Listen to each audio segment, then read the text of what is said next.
Chapter 3502. A group of men complained, "Sister Chu, what do you mean by villainous face? We protest." "That's right. You're attacking us personally." Chu Ho suddenly turned her head and glanced at them coldly. Everyone was so frightened that they kept quiet. Uncle Fu said helplessly, "All right. We'll do as you say." When the men heard this, they immediately wailed and howled, "No. We don't want to wear those clothes. A real man knows when to yield and when to stand tall. We might as well die if we wear those clothes." "That's right. Sister Chu, it's so shameful to wear those clothes. We won't wear them even if we die." Chu Ho said slowly, "All right. I'll satisfy you." A few minutes later, more than 10 men were lying on the ground in a mess. A few of them attacked together, wave after wave, but they were still defeated by Chu Ho alone. "This woman, she's so scary." Chu Ho clapped her hands casually and said coldly, "You can't even beat me, and you still have the nerve to call yourself a real man? It's settled then. Uncle Fu, buy the clothes and let them change into them." Uncle Fu looked at the corpses on the ground and his lips twitched violently. I got it." In the blink of an eye, it was Xiao Bao's birthday. Early in the morning, Xiao Bao climbed out of bed. In the past, he was famous for lazing in bed, but today was different. Today was his birthday. It was his first birthday in the Gu family. He was so excited that he couldn't sleep for the entire night. He woke up early in the morning. The little guy washed his face and brushed his teeth before running downstairs.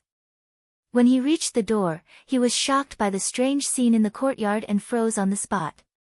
At night, Uncle Fu spent the night decorating. In the courtyard, there were colorful hydrogen balloons tied to the trees. In the originally antique courtyard, there were colorful ribbons tied to the beams. A person wearing a Doraemon costume floated in front of him and said with a resentful voice, "Good morning, young master." On the other side, one of the men in charge of smashing was wearing Minnie's costume. He was holding a broom and cleaning the yard laboriously. Its ears were erect, it had a big head and a skinny body. It was very cute. However, it was hard to imagine that the person wrapped in the costume was a ferocious man. In the courtyard, the group of thugs had already changed their clothes in advance. Although they were unwilling, Uncle Fu threw the costume to them, and they obediently put it on. Chu Ho was worried that their fierce faces would scare the children, so he asked Uncle Fu to buy all kinds of doll costumes and instructed them to put them on. Thus, wherever he looked, he saw all kinds of men in cartoon costumes walking around. There were Mickey, Goofy, Donald Duck, and even Nick the Fox and Judy the Rabbit from Zootopia, which were his favorite animated movies. For a moment, he felt like he was in a fairy tale world. Xiao Bao's eyes lit up. He found it unbelievable. So cute. A complaint came from not far away. "It's so stuffy." One of them had just taken off his headgear when Uncle Fu walked over and kicked him. "Wear it. You're not allowed to take it off." That person had no choice but to wear the headgear obediently. "So cute. So cute, so cute." Xiao Bao rushed over excitedly and hugged Judy the Rabbit from behind. "Judy the Rabbit. It's a real Judy the Rabbit. And ah Bao. Kung Fu Panda." Chapter 3503. Xiao Bao yelled excitedly. The courtyard was filled with his favorite cartoon characters. He was like a little mouse that had fallen into a rice bowl. He was extremely happy. Early in the morning, Gu Jinglian was awakened by Xiao Bao's yelling downstairs. He opened his eyes and was still sleepy when he vaguely heard Xiao Bao's voice coming from outside the window. "Wow! Bunny Judy, can you give me your autograph? I'm your little fan. I've watched your role in Zootopia many times. You're my idol. You're my idol." The corners of Gu Jinglian's eyebrows twitched violently. He was a little confused. He rolled out of bed, walked to the window, and opened the curtains. Through the window, he suddenly saw the courtyard full of cartoon characters walking around. His face darkened instantly. He saw that the burly and valiant subordinates of the Gu residence had been forced to change into all kinds of cartoon costumes and were walking around the courtyard. There were colorful hydrogen balloons on the trees, as well as colorful ribbons. Where was this? The Gu residence, which was usually cold and antique, had suddenly become half a fairy tale paradise. Gu Jinglian was speechless. He walked to the study and saw Chu Ho lying on the sofa. She was sleeping soundly with her arms behind her head. He kicked her awake. Chu Ho woke up with a start. She bounced up from the sofa and looked up to see Gu Jinglian's gloomy face. He was glaring at her with a pair of cold eyes, as if he was silently questioning her. What did you do? Chu Ho was instantly confused. It's so early in the morning. Why are you so angry? Just as she finished speaking, Xiao Bao's voice came from outside the window again. Goodbye. Can I hug you? Chu Ho rushed to the window and saw that Big White, who had been holding a broom and cleaning the yard with great effort, was suddenly pushed to the ground by Xiao Bao's bear. Big White was sprawled on the ground, its 2 arms and legs struggling, but it couldn't turn over no matter how hard it tried. Xiao Bao helped him up with much difficulty. He bent down to pick up the broom, but with his big belly, he couldn't even squat down. At a glance, he looked extremely adorable. It was hard to imagine that a fiendish man was wrapped inside Big White. Chu Ho turned around awkwardly and saw Gu Jinglian crossing his arms expressionlessly. He raised his eyebrows and asked, "Were you the one who decorated the Gu residence like this?" Isn't it good?" Chu Ho smiled and said, "Look at how happy your son is." Gu Jinglian, it's a rare day. She added, "It'll be fine after the birthday party." Gu Jinglian snorted, "Childish." Childish? Isn't it good to be a little childish? Don't all children like childish things? Chu Ho paused and said meaningfully, "I also heard that someone liked the 7 Calabash brothers when they were young." Gu Jinglian's face darkened and he flew into a rage out of humiliation. "Who told you that?" "Humph, see, you admit it too. You even hugged Winnie the Pooh to sleep when you were young." One night, Uncle Fu was drunk and pulled her aside to tell her about Gu Jinglian's childhood. It was said that the 4-year-old Gu Jinglian was especially obsessed with cartoons. Chapter 3504. His grandson was the future successor of the Gu family. Becoming a police officer? How useless would that be? Uncle Fu also said that he still remembered that in one of the episodes of Black Cat Detective, there was a murder case in Zootopia. A male praying mantis died, and in the end, Black Cat Detective solved the case. It turned out that the 2 praying mantises got married, and the male praying mantis let the female praying mantis eat him so that she could give birth to his child. It turned out that the female praying mantis needed nutrition to give birth to baby mantises, so she ate the male praying mantis to maintain her nutrition. At night, Gu Jinglian was so scared that he hid under his blanket and swore that he would never get married. Uncle Fu explained to him several times that praying mantises were praying mantises, and humans were humans. His future wife would not eat him. Gu Jinglian finally believed him. This was not the stupidest thing. The stupidest thing was when he passed by a shop on the streets. At that time, Gu Jinglian, who was only 4 years old, saw that the shop sold bubble machines. They looked like pistols, and when the trigger was pulled, many bubbles would be blown out. At that time, it was very novel and sold very expensive, but many children liked it. He took a fancy to it and said that he wanted it. Uncle Fu did not agree, so Gu Jinglian crossed his arms and sat on the ground with his legs crossed. His face was sullen and he did not say a word. This child was stubborn, but he did not cry or make a fuss. However, he did not say much either. He had an expression that said, "If you don't buy it for me, I won't leave." Uncle Fu was not willing to indulge him, so he pretended to leave. However, after walking far away from the shop, this guy still did not follow him. He turned back curiously, but saw that the guy was still lying on the ground and refused to get up. The shop owner could not stand it anymore. She took a bunch of bubble machines and handed them to him, saying, "Here, stop fooling around. I'll give them to you to play with, okay?" She also thought that Gu Jinglian was too cute. He was pink and had a cute face. When he got angry, his cheeks puffed up like a bun. However, Gu Jinglian did not want it. He wanted to buy it, so he did not want to take it for free. Fu Bo had no choice but to buy it, seeing that he couldn't persuade him. In the end, on the way home, Gu Jinglian held the bubble gun and could not put it down. He played with it all the way home, and when he got home, he could not spit out any bubbles. He was smart and knew how the bubbles worked, so he went to mix some detergent and played with it happily. When Chu Ho heard this, she convulsed with laughter. She did not expect Gu Jinglian to be so adorable when he was young. Only then did she realize who Xiao Bao had inherited his silly cuteness from. At first, no matter how she looked at Xiao Bao, she was suspicious. Whose genes did this guy inherit? She was known for her cold personality, yet this fellow was so cheerful. Most importantly, he was also very stupid. Sometimes, he would be moved to tears just by watching cartoons. Now she knew that Xiao Bao was indeed Gu Jinglian's biological son. Chu Ho walked up to him and squinted at him. "Tell me, why were you so cute when you were young?" At the same time, she felt that it was unbelievable. If Uncle Fu had not mentioned it unintentionally, she would not have imagined that Gu Jinglian was so adorable when he was young. In her impression, Gu Jinglian must have been a bully when he was young.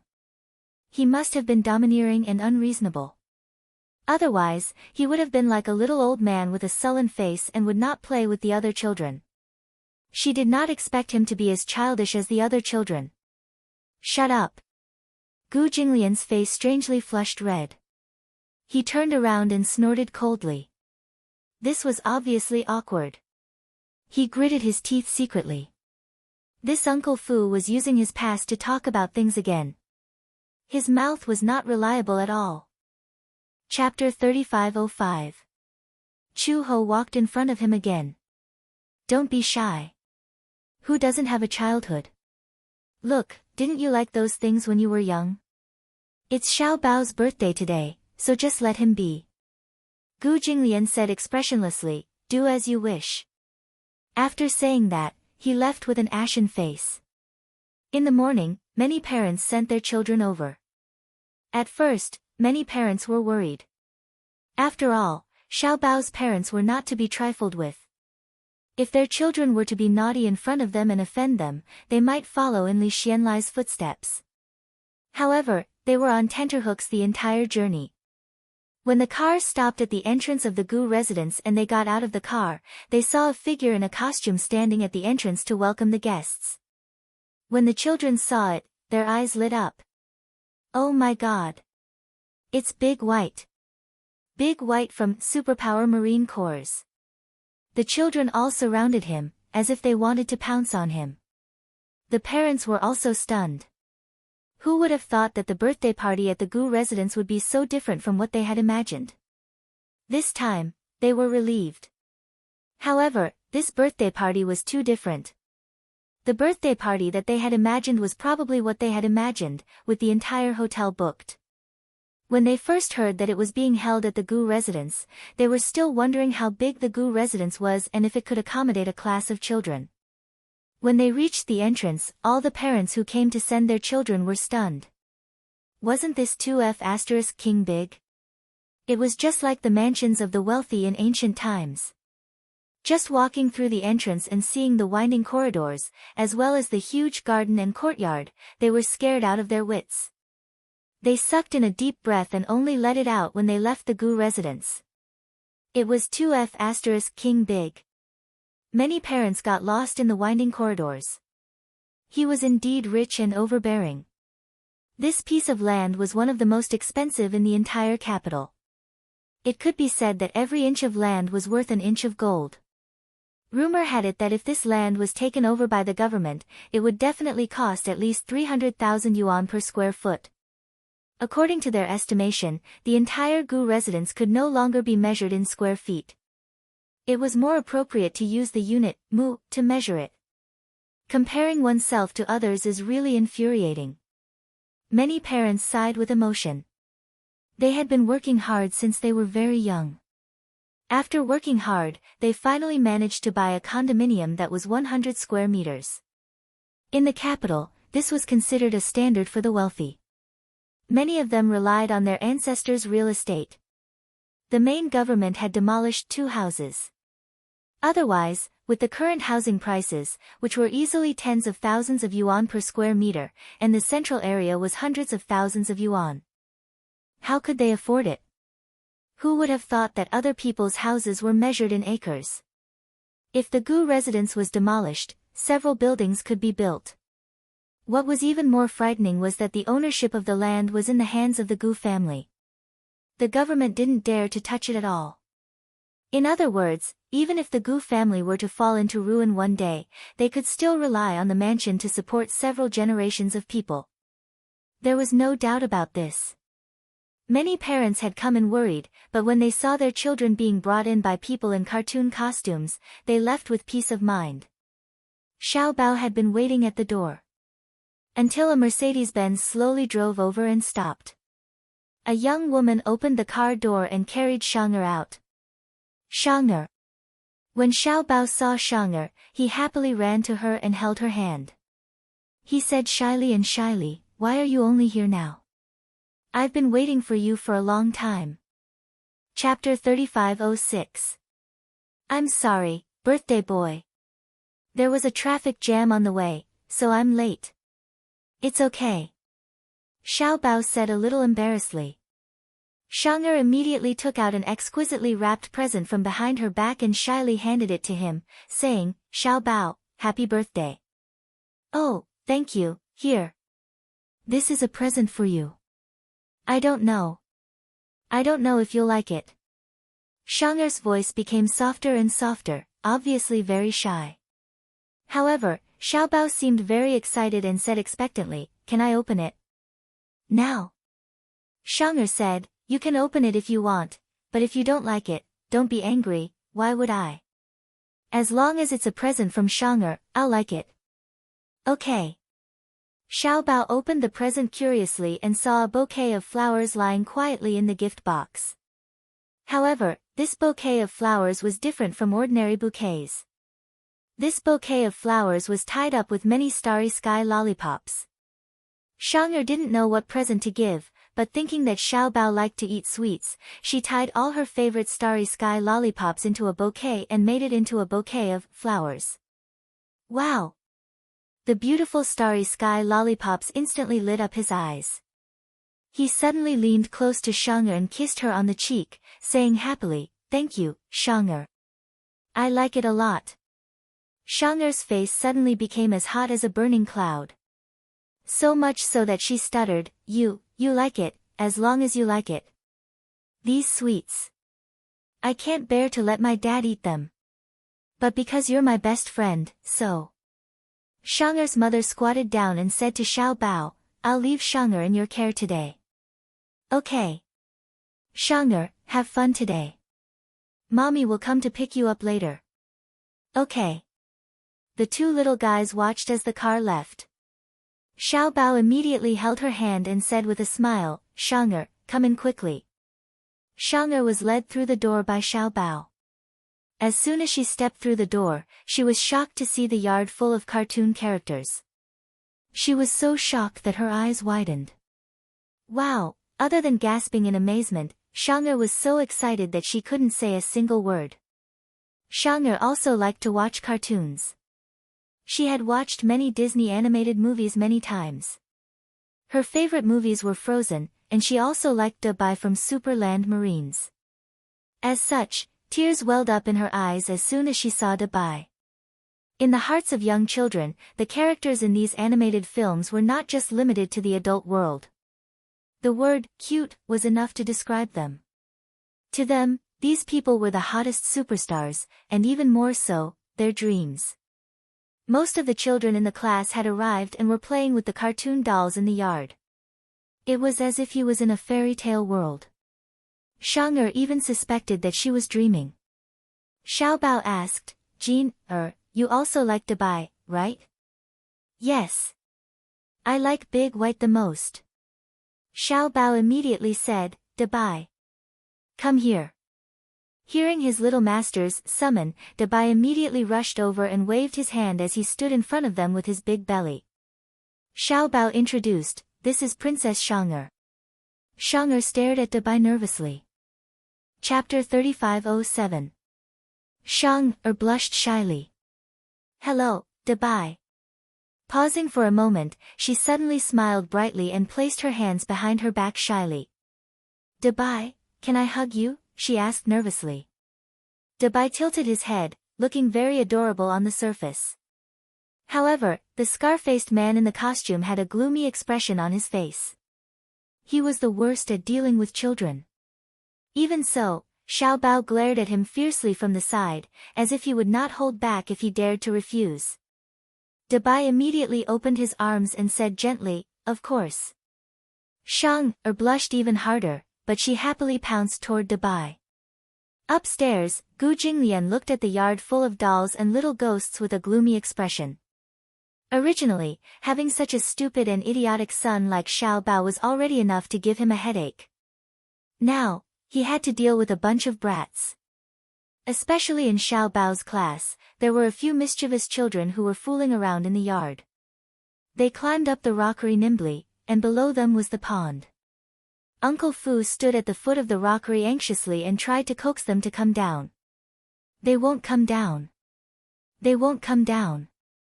Wow! There are so many fish in the pond. The fish are so cute. I really want to touch them.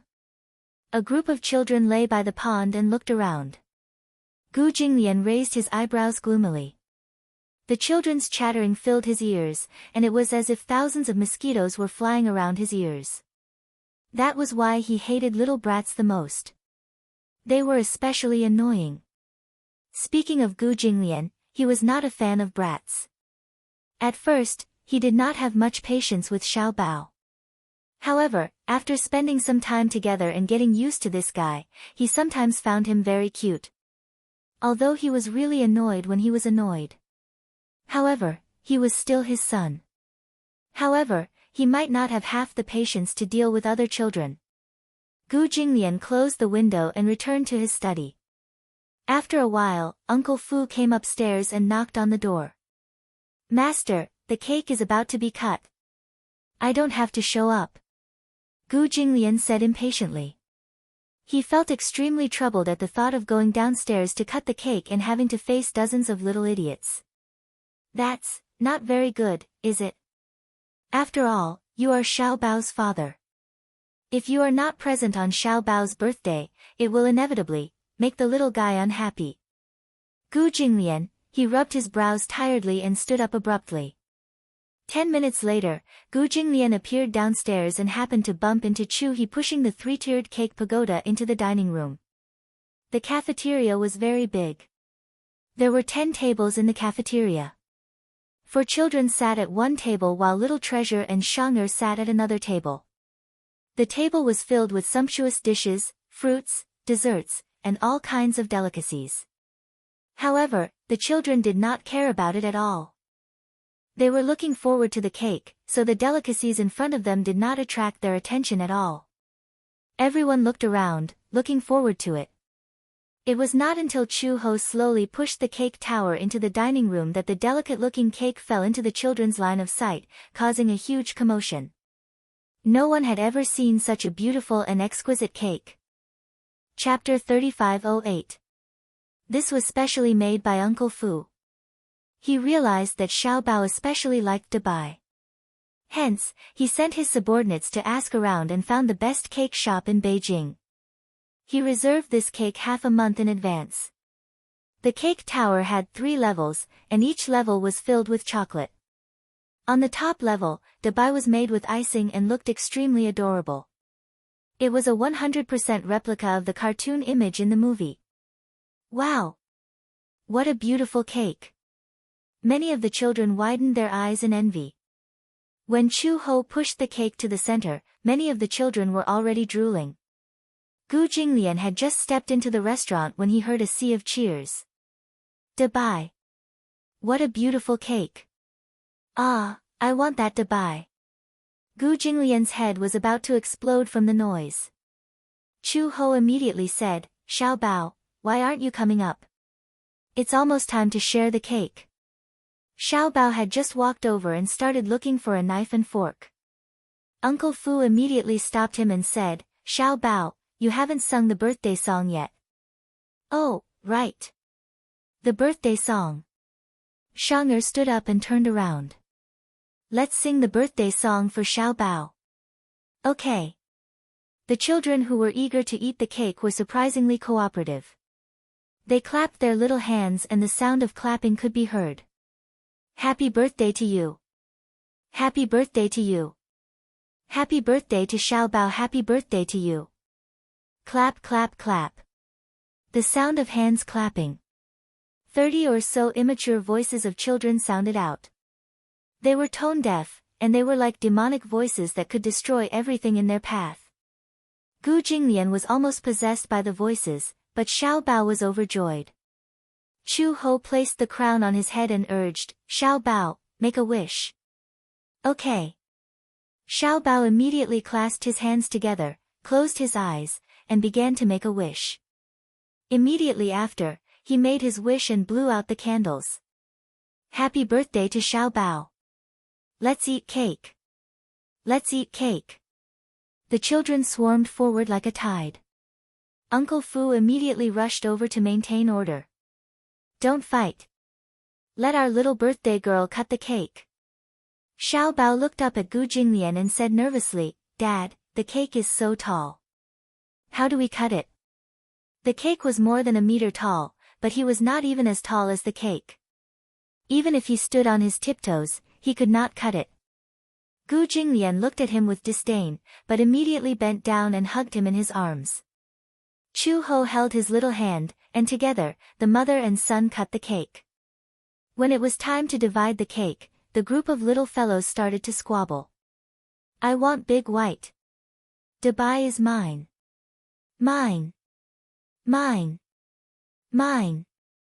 Shang tugged at Xiao Bao's sleeve and said pitifully, Xiao Bao, I really like big white. Can you give big white to me? Of course. Xiao Bao said to everyone, can you give big white to Shang? A boy stood up and said indignantly, why should Shang be the only one? Xiao Bao, you're biased. I want it too. Shang pouted. Seeing this, Xiao Bao put on a protective stance. Give it to Shang Give it to me. Big white is Shang-er's. Big white is mine. Gu Jinglian could not take it anymore and directly cut big white in half. Clean and straightforward. Half each. Xiao Bao, Shang-er. Chapter 3509. The scene suddenly quieted down, not a single sound could be heard. All the kids were stunned as they stared blankly at the center of the cake. Dabai was originally extremely adorable, but now, it was pitifully sliced in half and poured onto the cake. Looking at this tragic murder scene, everyone was shocked. Dabai. It was unknown which brat let out a ghostly wail and howl, but the group of children trembled in fear. Dabai was cut in half. Dabai is dead. Shang'er's eyes reddened. She blinked and choked, Dabai, Chu Ho, this, she turned around and glared at Gu Jinglian. What are you doing? Dividing the cake. Who told you to cut Dabai in half? Gu Jinglian, how else should I cut it? Cut off the head. Chu Ho was speechless. You're just dividing the cake. Do you have to be so bloody? Gu Jinglian was even more speechless. It's just a cake. Why do you have to be so bloody? Seeing the children huddle together and yell, Gu Jinglian and Chu Ho started arguing again. Uncle Fu immediately put on disposable gloves and began to remedy the situation. He lifted the two halves of Dabai and smeared some cream in the middle. However, the two halves were barely glued together. He broke out in cold sweat. Okay. Okay. Since Xiao Bao is our birthday boy today, let's give Dabai to him, okay? The group of children regained some energy. Uncle Fu placed the repaired dabai on Xiaobao's plate. Xiaobao held the plate in his hand and walked to Shang'er. He said shyly, "Shang'er, you like dabai the most. I'll give you dabai, okay?" Shang'er nodded with red eyes and immediately smiled through her tears. Uncle Fu began to divide the cake. The children held the cake in their hands and realized that the cake's filling was rainbow-colored. What a beautiful cake! I can't bear to eat it. The next time I celebrate my birthday, I'll ask my mother to buy me a cake like this too. But it should be very expensive, right? The group of children chattered as they munched on the cake. Xiaobao was eating happily with Shang'er when a few children sneaked up behind him and shouted, "Xiaobao." Xiaobao had just turned around when his face was suddenly smeared with cake. "Happy birthday!" Ahahaha. The atmosphere was cheerful and warm. Uncle Fu divided 2 pieces of cake and handed them to Chu Ho and Gu Jinglian. He smiled and said, "Old master, it's time to eat the cake." "I'm not eating. I know you don't like to eat cake, but today is Xiaobao's birthday. This cake must be eaten." Only then did Gu Jinglian take it. When Xiaobao saw Gu Jinglian, he couldn't help but want to tease him. He smeared the cake on both his hands and sneaked behind Gu Jinglian. He giggled and said, "Daddy." Gu Jinglian had just turned his head when he saw Xiaobao reaching out his 2 little paws that were smeared with cream and waving at him. Almost instinctively, Gu Jinglian slapped the cake in his hand onto Xiaobao's face. The tray gradually slid down. Xiaobao stood there in a daze. His face was smeared with cake and was unrecognizable. Chu Ho, Uncle Fu, the children immediately roared with laughter. "Ha ha ha." Xiaobao howled, "Daddy is a big baddie." Chapter 35:10. Chu Ho couldn't help but laugh. Even though she tried to restrain herself, she still couldn't help but laugh out loud. She had seen fathers who cheated their sons, but she had never seen a father who cheated his sons like this. Ha ha ha. She was halfway through her laughter when Gu Jinglian took the cake and pressed it against her face. Chu Ho couldn't laugh anymore. Cream covered her face, and when she breathed, she inhaled the cream into her nostrils. Chu Ho opened her eyes in embarrassment. Only a pair of dark eyes could be seen on her face that was covered in cream. She looked extremely embarrassed. Xiaobao and Chu Ho looked at each other with a sense of empathy. Gu Jinglian looked at the mother and son. His originally cold face cracked, and he broke into a smile. His lips curved into a smile. Ha! For some reason, his smile was brighter than the sun outside the window. It was as if the whole world was glowing. He was born handsome, but he was usually unsmiling and had a very cold and serious face. She also rarely saw him smile. Even though he would occasionally curl his lips into a cold smile, it was enough to send chills down people's spines and make them shudder. However, his smile now was a smile from the bottom of his heart. It was as bright as the galaxy. It turned out that a man could be so charming when he smiled. He was a little dazed. It was Xiaobao who reacted immediately. He pointed at Gu Jinglian in surprise and said in disbelief, "Dad is smiling." It was also his first time seeing Gu Jinglian smile, so he was extremely excited. Gu Jinglian awkwardly regained his cold expression and glared at him with a sullen expression. Xiaobao immediately felt wronged and said, "Dad, you look good when you smile. Why are you always like an old man? You should smile more." "Shut up." Gu Jinglian suddenly stood up and said, "I'm going back to the study." With that, he turned around, his cold expression returning, and quickly left. Chu Ho and Xiaobao looked at each other and smiled tacitly. "You naughty brat." Chu Ho lovingly scratched the bridge of his nose. Xiaobao was about to throw himself into her arms. "Don't come over." Her alarm bells rang, but before she could dodge, Xiaobao had already thrown himself into her arms and rubbed the cake on her face all over him. Xiaobao. When the children saw this, they were also infected by the warm and happy atmosphere and laughed. In the afternoon, the children were tired from playing and settled down a lot. At 4 o'clock, parents came to take their children home one after another. Even when it was time to go home, many children were still reluctant to leave. They stood at the door and reluctantly said goodbye to Xiao Bao, obviously reluctant to leave. Many children saw their parents and excitedly described the interesting things that happened that day to them. At 6 o'clock in the evening, all the children except Shang were taken home. Shang was tired from playing and fell asleep in the guest room while hugging Xiao Bao's big bear. However, gradually, Shang's mother still didn't appear until night fell. Chu Ho couldn't help but worry. She called Shang's mother several times, but her phone was turned off. When Shang woke up and saw that her mother still hadn't appeared to pick her up, she was a little unhappy. Although she also liked Xiao Bao's house very much and wanted to play for a while more, her mother still hadn't appeared at this late hour, so she couldn't help but feel a little helpless. When Chu Ho walked into the guest room, Shang went up to her worriedly and asked nervously, "Did you get through to Mom's phone?" "No." Chapter 35:11. Chu Ho explained, "It's turned off. Maybe it's out of battery."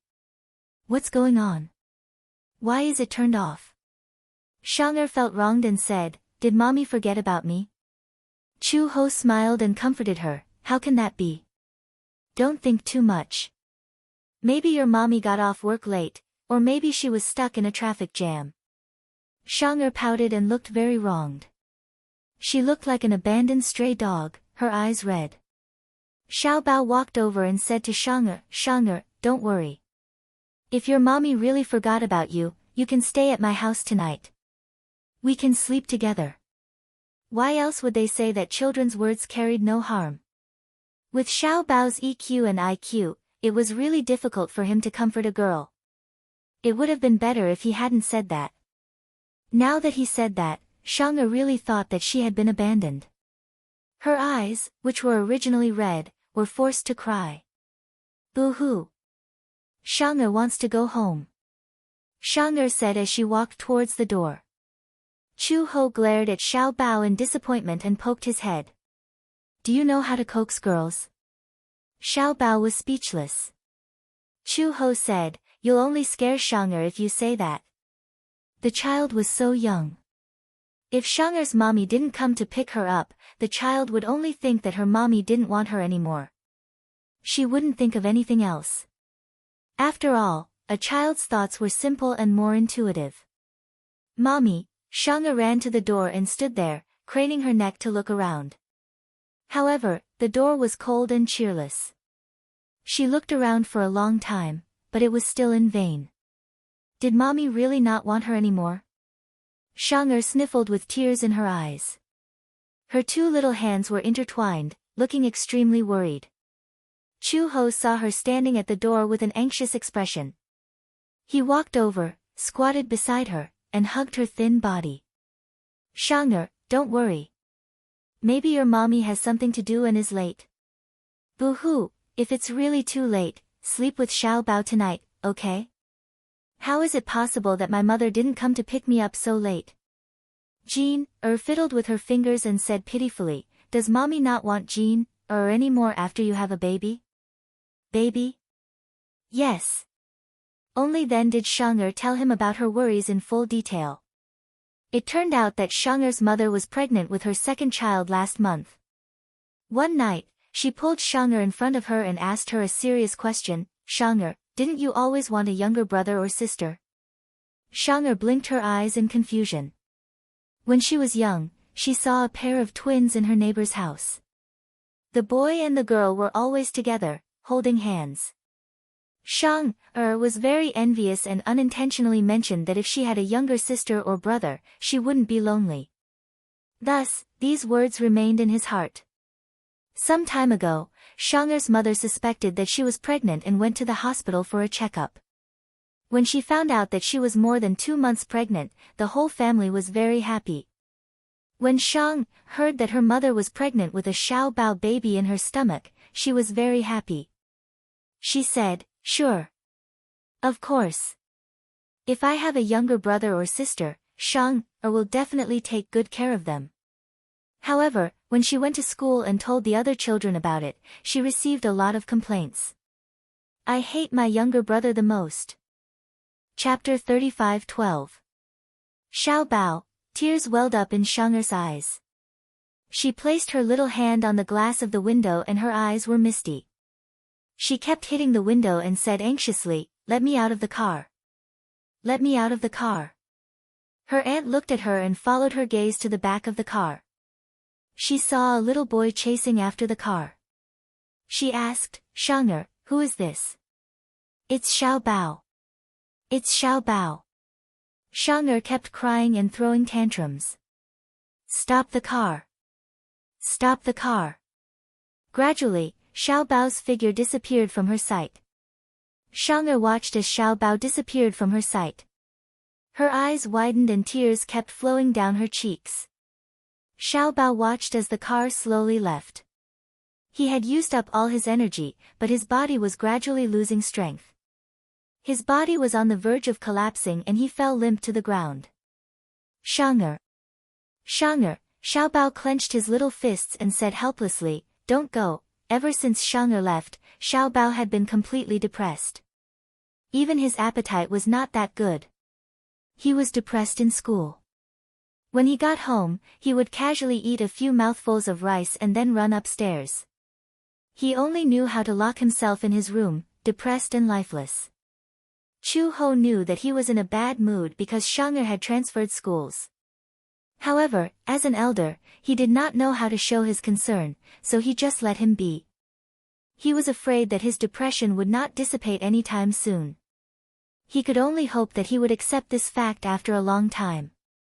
Gu Jinglian, on the other hand, did not know what to do with this child. He heard from Uncle Fu that Xiao Bao had been depressed since Shang'er transferred schools, but he did not say anything. Uncle Fu said, "Xiao Bao is so young.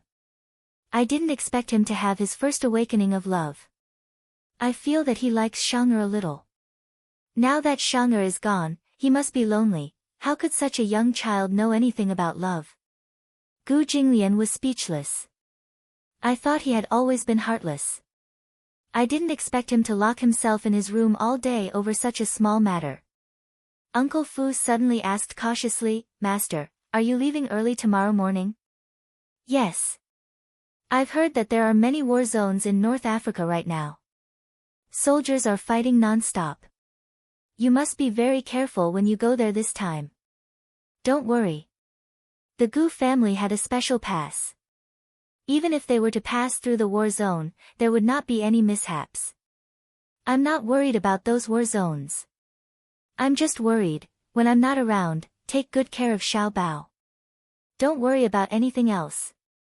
After that, Gu Jinglian said, "I'm going to rest. Go and see if Xiao Bao is asleep." "Yes." Uncle Fu left the room. As soon as he left, Chu Ho entered the room and saw him sitting in front of the desk, reading a pile of documents. Most of these documents were from the military headquarters in North Africa. Some of them were the prospectus of Hurricane Group and the acquisition proposal. To put it bluntly, Hurricane Group was going to compete with the Gu family for territory. However, Hurricane Group's methods this time were quite strong. Gu Jinglian originally thought that this acquisition proposal was outlined by Gong Jie. However, when he reached the end, he saw an unfamiliar name, Gong Fan. Gong Fan? He had never heard of this person. Chapter 35:13. She had been influenced by Gong Jie's deeds in Africa. It was said that when Gong Jie was carrying out a trading mission in Africa, he had encountered an armed rebel army. However, the army of hundreds of people was destroyed by Gong Jie's mercenary group in a flash. Hurricane Group controlled Mercenary Paradise. Mercenary Paradise was now the top mercenary organization in the world. Its style of doing things was vicious and merciless. The Gu family had always avoided fighting Hurricane head-on, and Hurricane also respected the Gu family's territory in North Africa. In the end, they did not expect that Hurricane would be the first to provoke them. "Gong Fan, you're going to North Africa tomorrow?" Chu Ho suddenly asked. Gu Jinglian came back to his senses and looked up at her. Chu-ho opened her mouth for a long time, but she could not say a word. She wanted to be concerned. At least when she went to North Africa, she had to be careful. After all, bullets did not have eyes. North Africa was a place where wars were endless. Bullets rained down and artillery fire filled the sky. How many times had she almost lost her life while carrying out missions in North Africa? However, no matter what, she felt that if she really said that, it would be too pretentious. What kind of person was Gu Jinglian? He was such a strong man, so he should be fine. She was worrying too much. Hence, Chu-ho did not say much. She hugged the blanket and lay down on the sofa. Gu Jinglian looked at her meaningfully, then suddenly retracted his gaze and looked down coldly.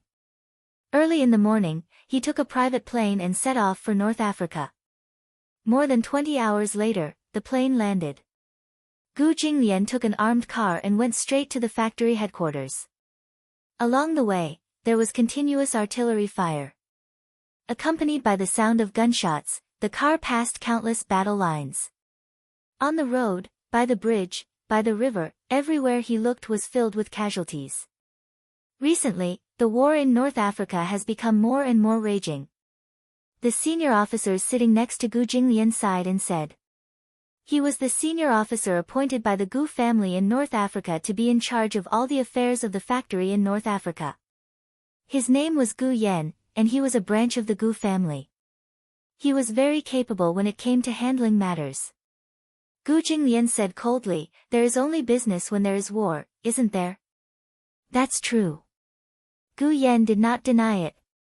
However, Hurricane Group's recent expansion has been very aggressive. I saw that there was a very unfamiliar name at the end of these documents. Gu Jinglian casually threw a document bag at him and suddenly asked, "Who is Gong Fan?" "Gong Fan? I've never heard of this name." Gu Jinglian turned around and raised an eyebrow coldly. This person doesn't seem to be in charge of North Africa. Gong Jia used to be in charge of North Africa's affairs. However, the so-called executor was the person in North Africa. I heard, this Gong Fan has a big background. Big what background? The Hurricane Group has been brewing a mysterious plan all this time. However, no one is Fan's eyes big. I only know that Gong Fan is an important part of this plan.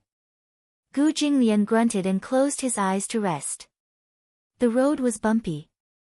Fortunately, the car's off-road performance was top-notch, so it did not feel much bumpiness. After more than 20 hours of travel, he looked indescribably tired. Chapter 35:14. What he wanted to say was that the Gu family would be doomed if they went head-on against Hurricane. This time, the Gu family's position in North Africa might not be able to withstand it. Hurricane had also set up many strategic fortresses in North Africa, as well as many as 12 large-scale military factories. At the same time, Hurricane was also the only private organization in North Africa that had the right to mine oil and natural gas. A black off-road vehicle, escorted by 12 fully armed tanks, drove into the heavily guarded military factory. The off-road vehicle stopped steadily in front of a warehouse. A few mercenaries rushed out of the car and surrounded it. One of the burly mercenaries looked around vigilantly. Even though they were in their own territory, they had to ensure their safety. He walked to the door, opened the door, and said respectfully in a deep voice, "Young master, we're here." After saying that, he knelt on the ground with one knee. The off-road vehicle's chassis was very high. The Toyota Land Cruiser, after being modified by force, was more than 30 centimeters off the ground. Beside the door, a young man in a black cloak held the door frame and stepped on the mercenary's back as he walked down. The mercenary slowly stood up. The young man stood up at a height of 192 meters. When the young man stood up straight, he only reached the mercenary's chest. The cloak was very large, wrapping his entire body in it. The hat was also buttoned up high, covering his entire face. The young man's entire face was buried in the shadows. His facial features and divine appearance could not be seen clearly. One could only vaguely tell that this was probably a very young child, about 8 or 9 years old. Under the cloak, he wore a black shirt and pitch-black trousers that wrapped around his slender and beautiful legs. At the entrance of the warehouse stood a row of men in suits. These were the senior leaders of the Hurricane Group's North Africa affairs. They bowed respectfully, not daring to neglect in the slightest. "Young master." The young man in the cloak slowly walked in front of them and stood still. Then, a slightly feminine and cold voice, with a cold and indifferent tone, came out concisely and comprehensively. "Is the goods here?" "Yes. Everything is in this warehouse. We have checked them one by one. There are no incomplete goods." "Show me." "Yes." The door of the warehouse slowly opened. The cloaked youth walked in with a sullen face. As soon as he stepped in, all the lights in the warehouse lit up. The heavy shutter door fell behind him. The young man lowered his head, raised his fair hand, and slowly grasped the brim of his hat. He brushed the hat to the back of his head, and then, a young but shockingly handsome face was suddenly exposed to the air. The face that entered everyone's line of sight had fair and flawless skin, and a pair of deep eyes that were like deep ancient wells. If one stared at them, it was as if one's soul would be sucked dry. However, calling it an ancient well didn't seem too appropriate. His eyes were like a bottomless abyss at the bottom of the sea. His thick eyelashes were like the feathers of a black phoenix, overlapping layer upon layer, making his eyeliner look very thick. The bridge of her nose was high, and her lips were like cherry blossoms, tender and red. When she spoke, her mouth opened and closed, revealing her shell-like teeth. He was clearly such a handsome child, but his every move was as mature as an adult man's. He could be said to be mature, but at the same time, he could not be considered mature. He was definitely a mature child. Chapter 35:15. Gong Fan. This was definitely a strange yet familiar name to these higher-ups. It was unfamiliar because they had never heard of this child named Gong Fan before. There were only a few people in the Gong family, and Gong Fan was not one of them. However, overnight, Gong Xiaoying announced to everyone that Gong Fan was officially appointed as the person in charge of the Deva's Eye project. Gong Xiaoying did not say much about this child's identity and origin. He only said that this was the future heir of the Gong family and the successor to his position. He was also the future owner of the Hurricane Group. It was said that this child was only 12 years old. However, everyone who had seen him in person felt that the age of 12 was somewhat exaggerated. This child looked only 8 or 9 years old. What was even more shocking was this child's methods and ability, as well as his outstanding talent in the field of arms and business, were absolutely unprecedented. After he was appointed as the person in charge of the Deva's Eye project, he began to prepare a series of research and development processes. Everyone knew very well what the Deva's Eye project meant to the Hurricane Group. If the plan succeeded, the Hurricane Group would become the world's undisputed overlord. Purchasing a few pieces of golden land in North Africa for research and investing hundreds of millions of US dollars as an experimental base was one of them.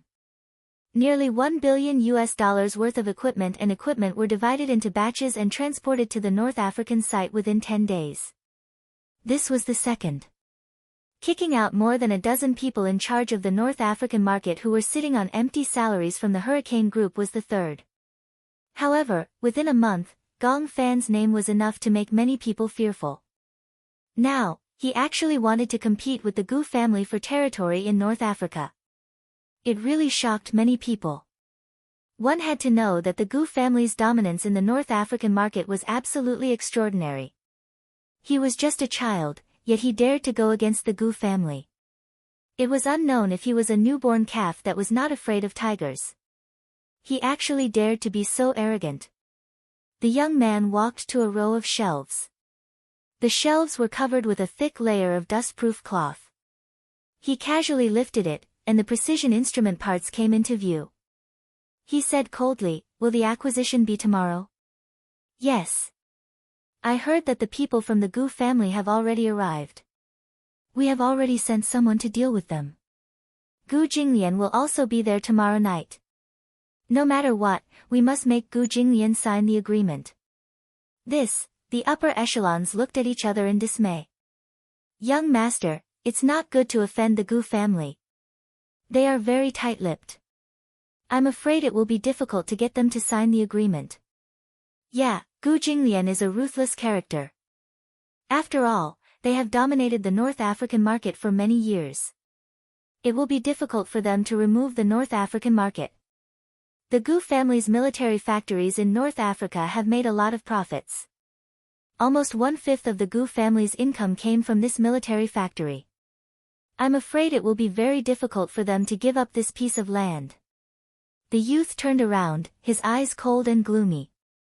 I only look at the results, not the process. If they don't sign, they can forget about leaving North Africa alive.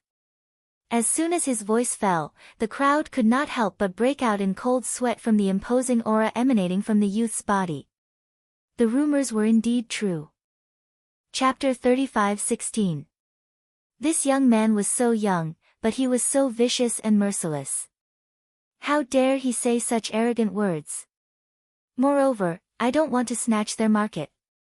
I only want the land of the Gu family's first factory. This is a condition that cannot be compromised.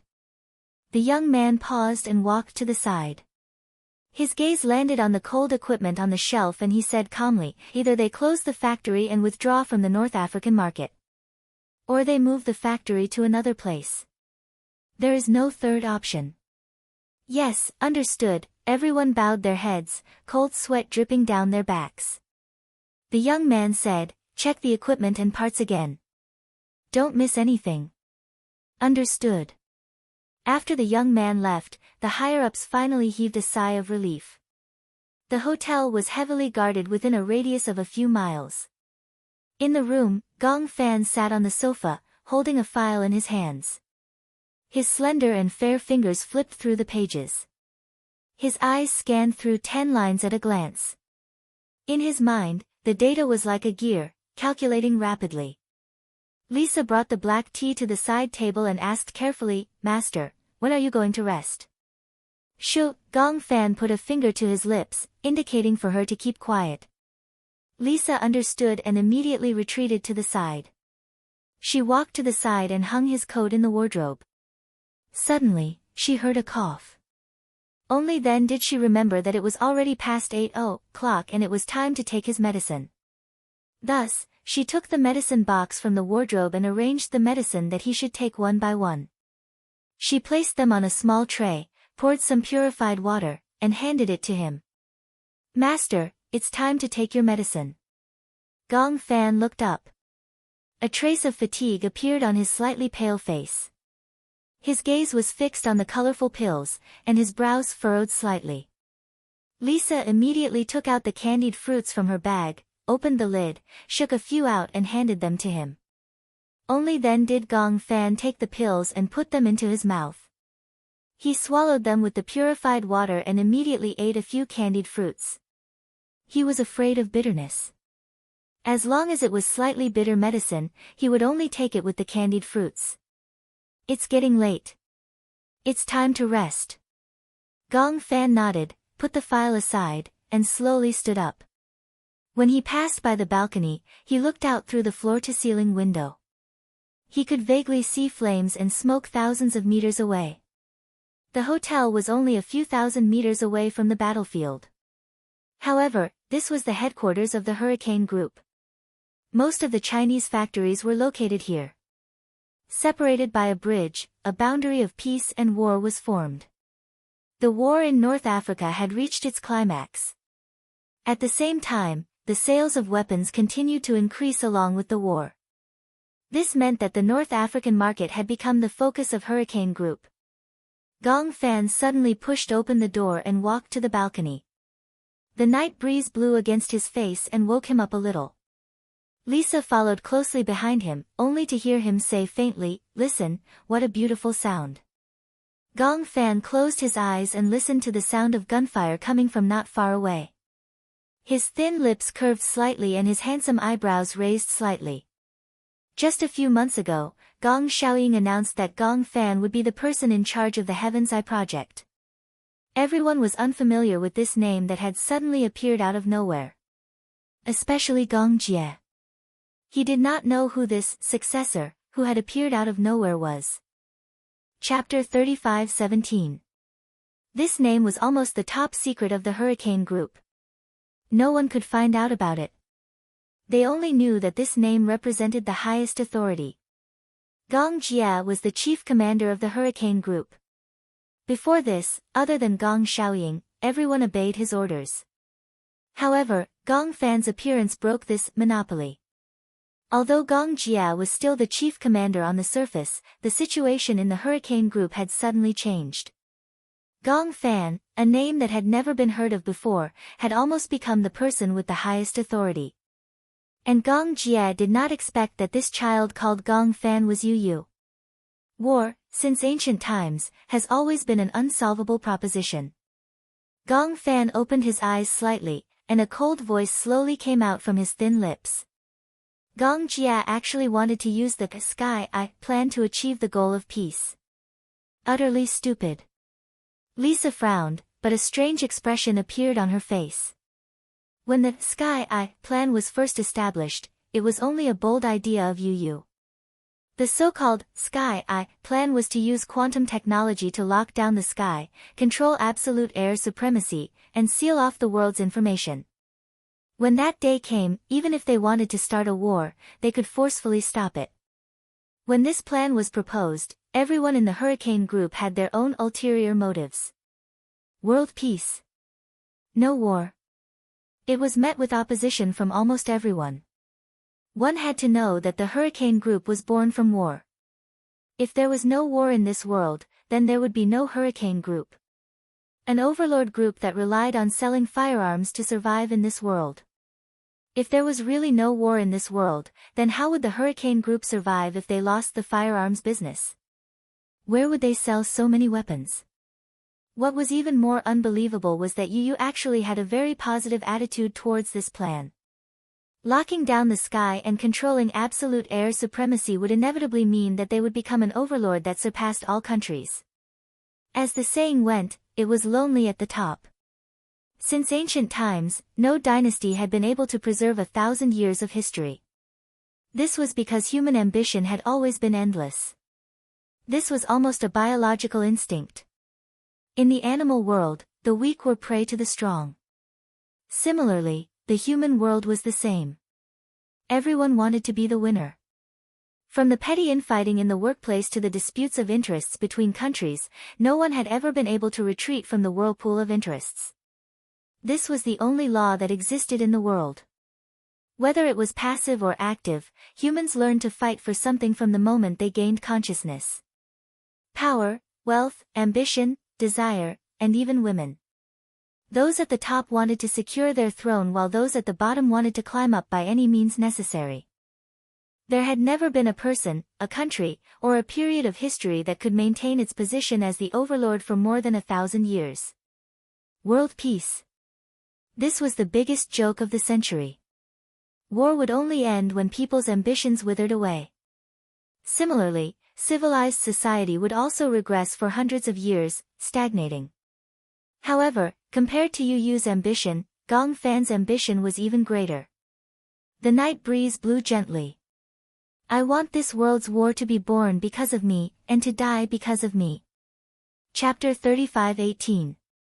If she had to use a word to describe it, Yu Yu was warmth.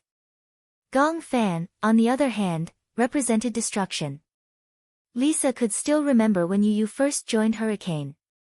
He had vowed, only when I'm strong enough can I protect the people I want to protect. However, when that pure and warm Yu Yu was sealed away forever, he returned as a youth who was so cold that he did not seem to be made of flesh and blood. Only when I'm strong enough can I prevent my fate from being dictated by others. Gong Fan, who had returned, was like a terrifyingly ambitious schemer. Master, Lisa looked up with a conflicted expression and mustered up her courage to ask, do you still remember Yun Tianyu? In her memory, it was Yun Tianyu's warm smile when he smiled at her. However, when their gazes met, the Yu Yu reflected in her eyes had become so cold. Gong Fan turned around expressionlessly and raised a brow. Who is Yun Tianyu? Should I know him? Have you forgotten? You don't remember at all? Gong Fan's voice was as cold as ice. There's no such name in my memory. Therefore, he should be an insignificant person who was not worth keeping memories of. Lisa weakly smiled. If you don't remember, then forget it.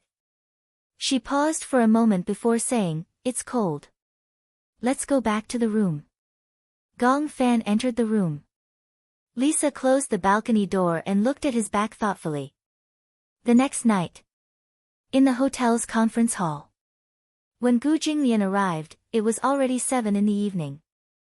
On his way here, he passed by the war zone and was delayed for some time. When he reached the conference hall, it was filled with people in black suits. These were the Hurricane Group's North African market executives. A youth in a black cloak sat at the table with his back facing him. The brim of his hat was pulled up high to cover his entire face. His subordinate beside him reminded him that this youth in a black cloak was Gong Fan. Why is it a child? This is my first time seeing him, too. I didn't expect it to be such a young child. Just as Gu Jinglian was about to walk in, one of his subordinates pulled him back and said worriedly, Mr. Gu, I'm worried that this is a trap. It was said that there were very few people who had seen Gong Fan's face. Most of the people who had seen him in person no longer existed. One could imagine how ruthless this child was. He was simply like the Grim Reaper. So what? Gu Jinglian looked back and said coldly, from the moment I stepped into North Africa, I had already entered Hurricane's territory. Since we're already here, let's take things as they come. Gu Jinglian walked in and sat down at the table. Hearing the footsteps behind him, Gong Fan slowly turned around and looked at him. His lips curled up coldly. You're 3 minutes late. Oh. Gu Jinglian raised his eyebrows but did not think much of it. So, is there any punishment for being late? That depends on your performance. The youth's voice was very cold. He raised his hand and a man beside him immediately walked over and handed him a document. Gong Fan pushed the document in front of him and said lightly, you should have already read this agreement. Yes, I have. Gu Jinglian's gaze fell on the document and he laughed mockingly. So, you invited me here not to negotiate with me at all, but to let me sign my name directly. Chapter 35:19. Oh. Then, what if I don't sign it? Gu Jinglian suddenly pushed the document away. His expression was equally cold. The young man looked up slightly. Under the cloak, his face was buried in the shadows, and it was impossible to see his face clearly. The entire conference hall was dominated by the people from the Hurricane Group. However, even so, Gu Jinglian still looked calm and composed. He sat at the table calmly, facing Gong Fan. Invisibly, the auras of the two people fiercely clashed several times. They were actually evenly matched. Lisa, who was standing behind Gong Fan, looked at Gu Jinglian. She actually felt that this man had the same temperament as Gong Fan. Cold and icy. Even in such a tense atmosphere, his aura did not lose out at all. Gong Fan said, you have to sign it. Why? Gu Jinglian glanced at the document and crossed his arms arrogantly. I can't accept the unfair terms on the document. Similarly, I, Gu Jinglian, am also a capitalist of the Hurricane Group. Capitalists don't make meaningless deals. It's your business if you want this piece of land. If I don't give it to you, it's my attitude. Gong Fan suddenly sneered and said slowly, the terms on this document can't be said to be unfair to you. What do you mean? The young man said coldly, there are many ways to deal with real inequality. Similarly, there are many ways for me to get that piece of land. I can buy it. Similarly. Pausing, his upper body slightly leaned forward. Beneath his cloak, a pair of deep eyes stared at him without blinking. He enunciated each word clearly. I can also raise your military factory to the ground in a single night. At most, I'll blow up this piece of land into ruins and rebuild it. Ha! Gu Jinglian frowned and narrowed his eyes. However, the corners of his lips curled into a mocking smile and he let out a contemptuous sneer. Are you threatening me? That depends on what you think. You can't threaten me with just you. Gu Jinglian mocked, the hurricane group is so powerful. Why would they go against the Gu family? There are so many pieces of land in North Africa, and you picked the one in my hands? Cut the crap. A man beside Gong Fan slammed the table and angrily pointed at Gu Jinglian, saying, you have to sign today whether you want to or not. Otherwise, don't even think about leaving. Before he could finish his sentence, Gu Jinglian gave him an impatient look. The mercenaries behind him immediately stepped forward, took out their guns, and aimed between the man's eyebrows. With a bang, they fired. In less than a minute, the arrogant and overbearing man had already fallen to the ground, turning into an ice-cold corpse. Fresh blood continued to seep onto the ground, dyeing it red. The man's eyes were wide open. Even in death, he maintained an angry expression. Gu Jinglian said coldly, no one has the right to interrupt me when I'm speaking. Gong Fan glanced sideways dangerously and frowned slightly. Behind him, the mercenaries of the hurricane group immediately raised their pistols and aimed accurately between Gu Jinglian's eyebrows. The mercenaries behind Gu Jinglian immediately raised their hands and aimed their submachine guns at Gong Fan. In an instant, the two sides faced each other with swords drawn. However, Gong Fan, who was pointed at by dozens of guns, still sat motionless on the chair without any fear. Chapter 35-20.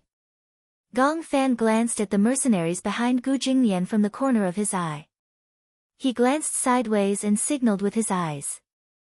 Lisa, who was behind him, immediately understood. Facing so many mercenaries from the Gu family, she walked calmly to the mercenary who had shot Gong Fan's subordinate. She grabbed his throat and twisted it tightly with her knuckles. That mercenary couldn't help but smile mockingly. The person standing in front of him and strangling his throat was only a girl of about 10 years old.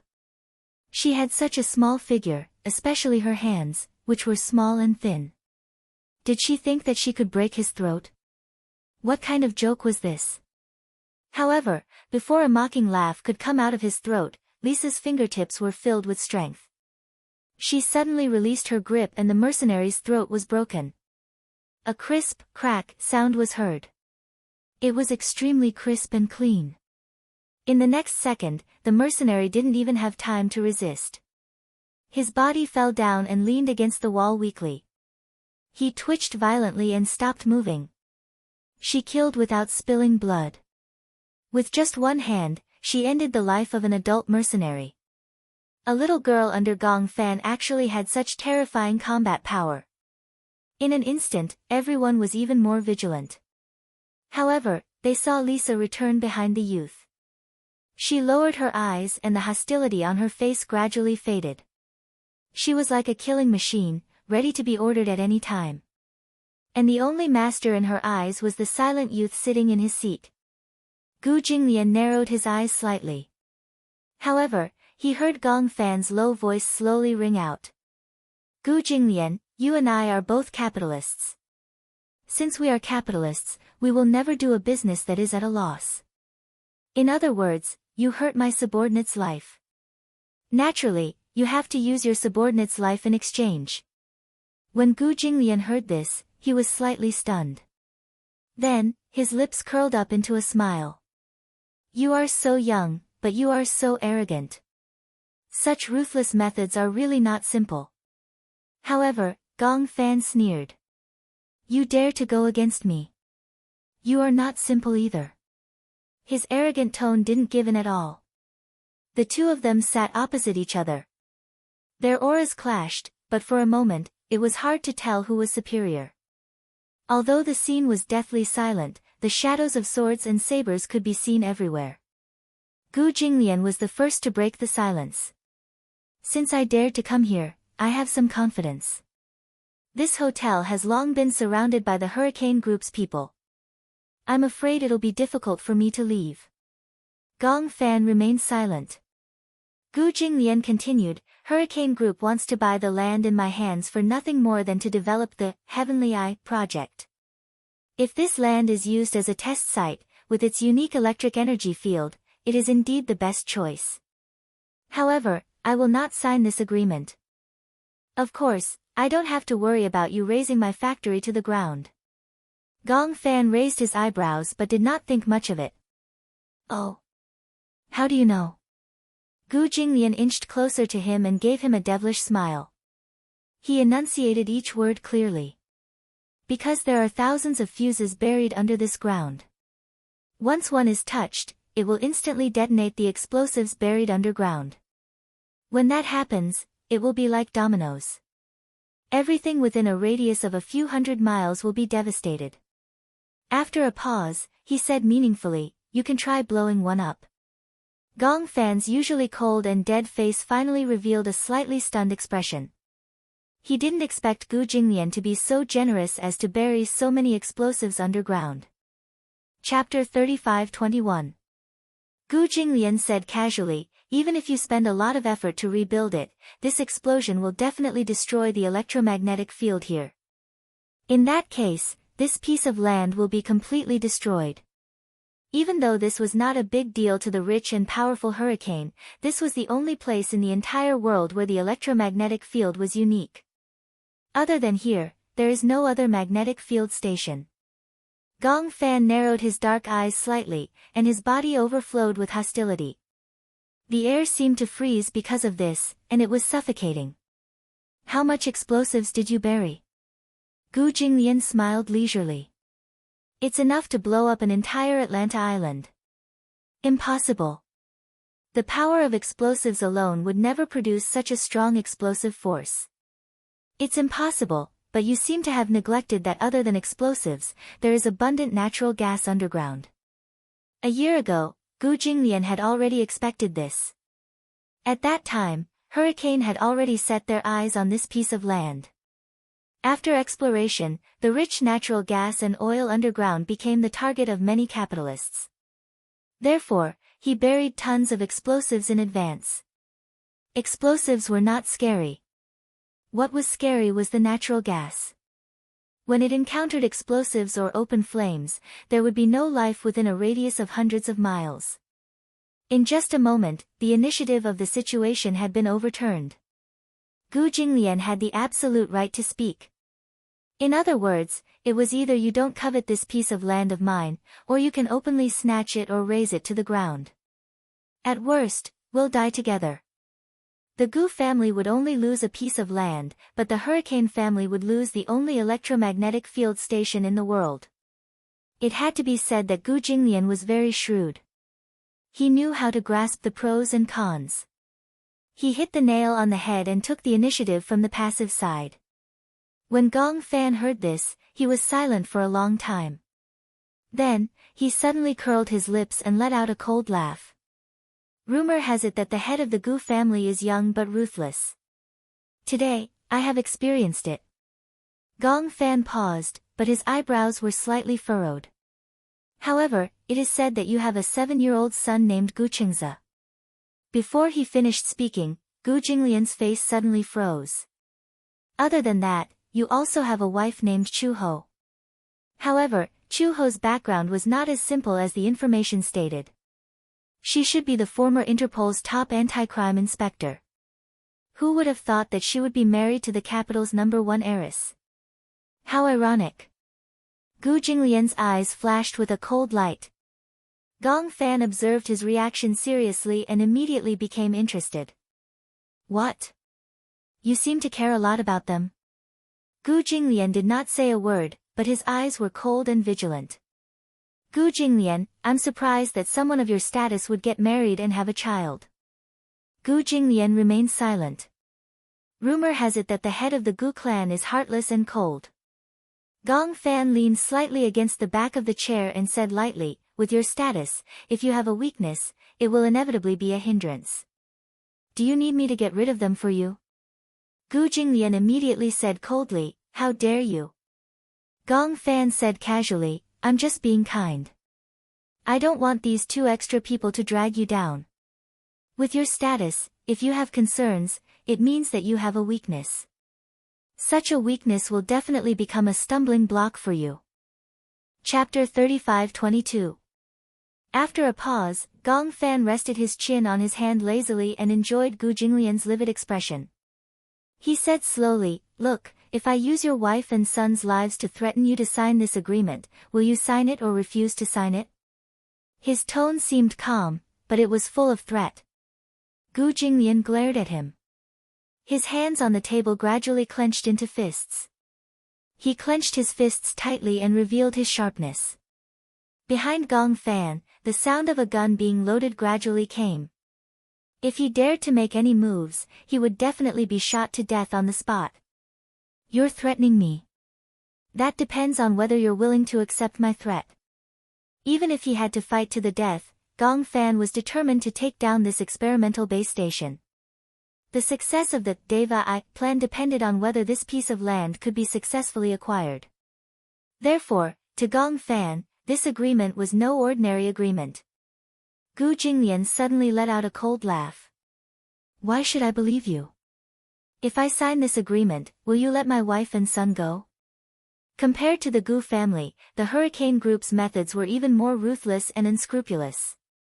So what if he signed this agreement? Since Gong Fan had investigated Gu Qingze and Chu Ho's information and even knew their movements, he could pose a threat to them at any time. Let's not talk about the distant, but the near.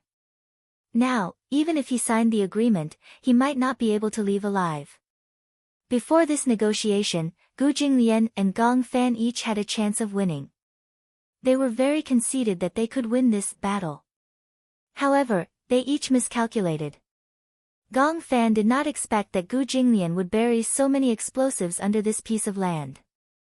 And Gu Jinglian did not expect that in such a short period of time, Gong Fan had already investigated Chu Ho and Gu Qingze's identities and backgrounds.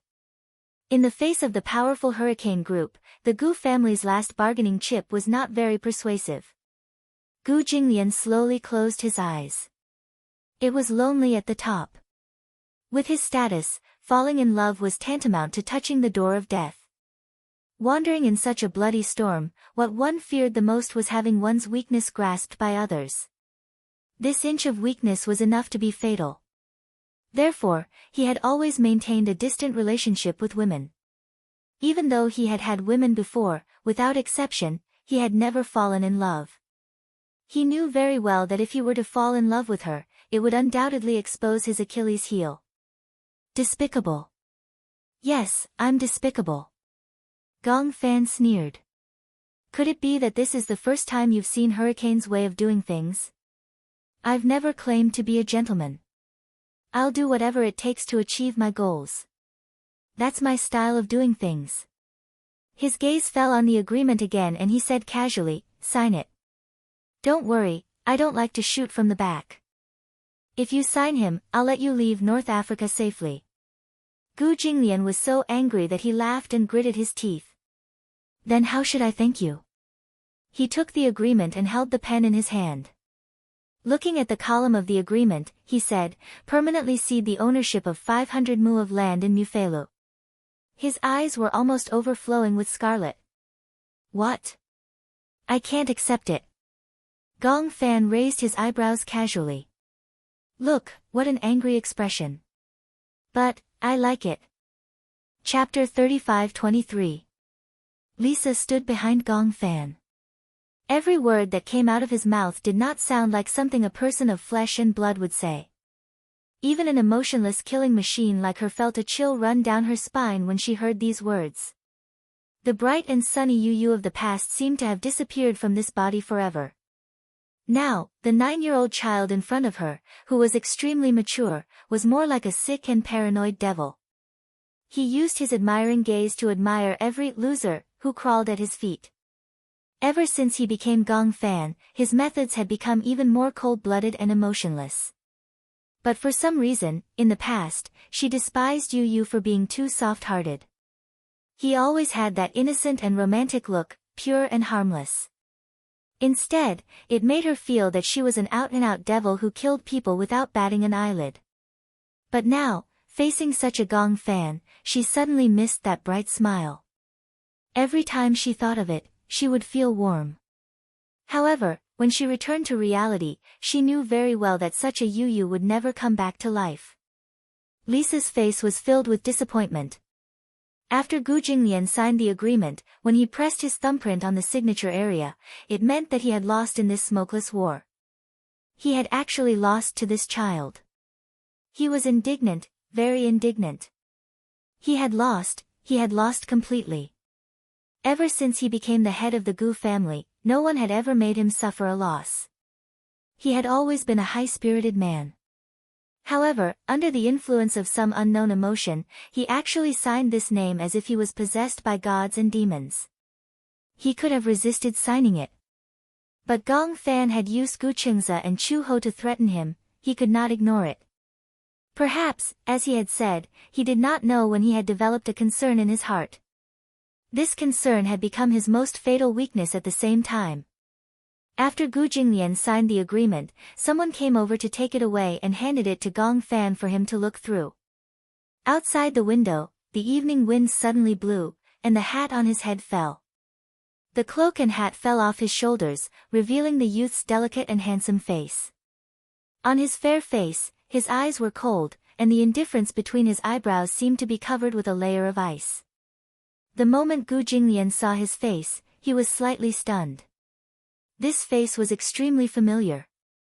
Yun Tianyu.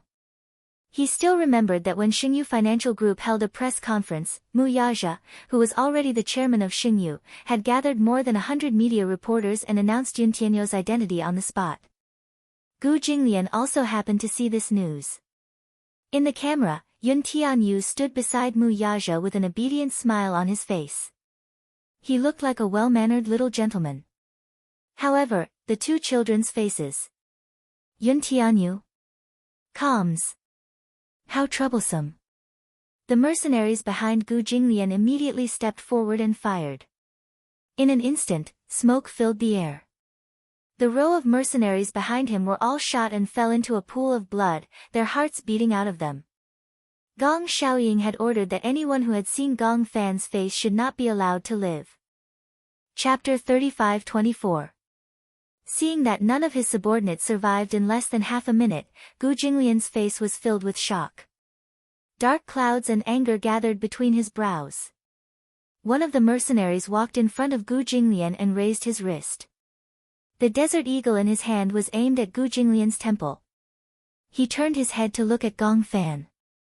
As long as he gave the order, he would immediately pull the trigger. Master, how should we deal with this person? Gong Fan raised his eyes coldly and said expressionlessly, I said before, let him leave safely. When the mercenary heard this, he immediately put away the desert eagle and returned behind Gong Fan. Gong Fan said, let's go. Gu Jinglian was extremely surprised. He actually let him go and let him leave. Gu Jinglian pursed his lips and looked at him with disdain. Don't play this trick. Don't tell me that if I turn around, someone will point a gun at me. Gong Fan said calmly, no one will shoot. Gu Jinglian was speechless. I will do what I say. This is also one of the principles of a capitalist. Gu Jinglian raised his eyebrows and suddenly stood up. He said word by word, you said it. After saying that, he suddenly turned around and walked towards the door. Behind him, one of the mercenaries saw that Gong Fan really let Gu Jinglian go.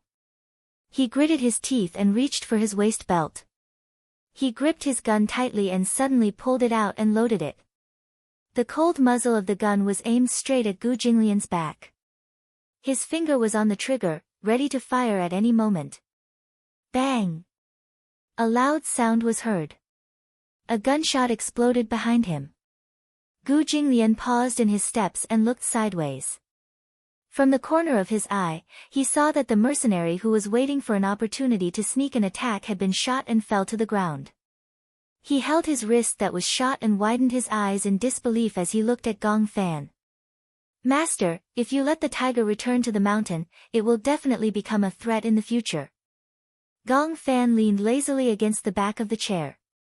His fingertips tapped on the table casually, and his expression was obviously a little impatient. I don't need you to teach me what to do. He's Gu Jinglian, and the Gu family is a big business. If, He's allowed to leave North Africa, the consequences will be unimaginable. Shut up. Gong Fan said coldly, if you continue talking nonsense, you can go and die. The mercenary was so shocked that he shut his mouth, not daring to say anything else. Gu Jinglian left without looking back. Gong Fan slowly stood up, put on his hat, and walked towards the door. Lisa immediately followed. In the car, the two of them sat in silence. Lisa turned to look at the side of Gong Fan's face and clenched her fists tightly. When she thought of his cold words and actions at the negotiation table earlier, she hesitated for a moment. She suddenly tried to say a name. Yun Shishir. Gong Fan's expression did not change at all. He turned around and frowned slightly.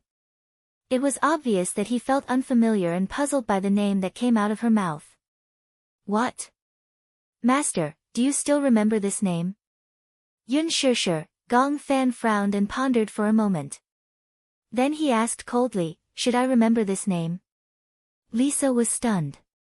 For a moment, she did not know how to respond. Gong Fan asked again, who is she?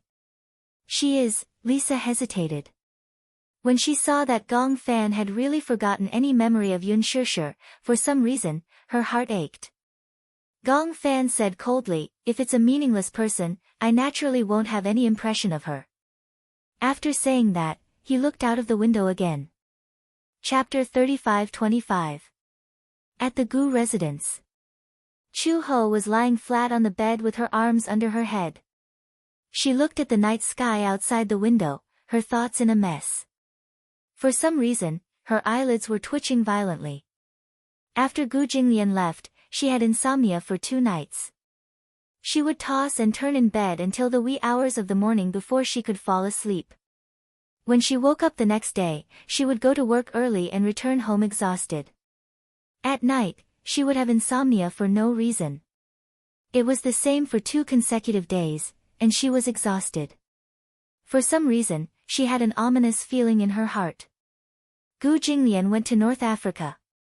The next day, the news reported that the war in North Africa was gradually expanding, and the peacekeeping forces were about to intervene.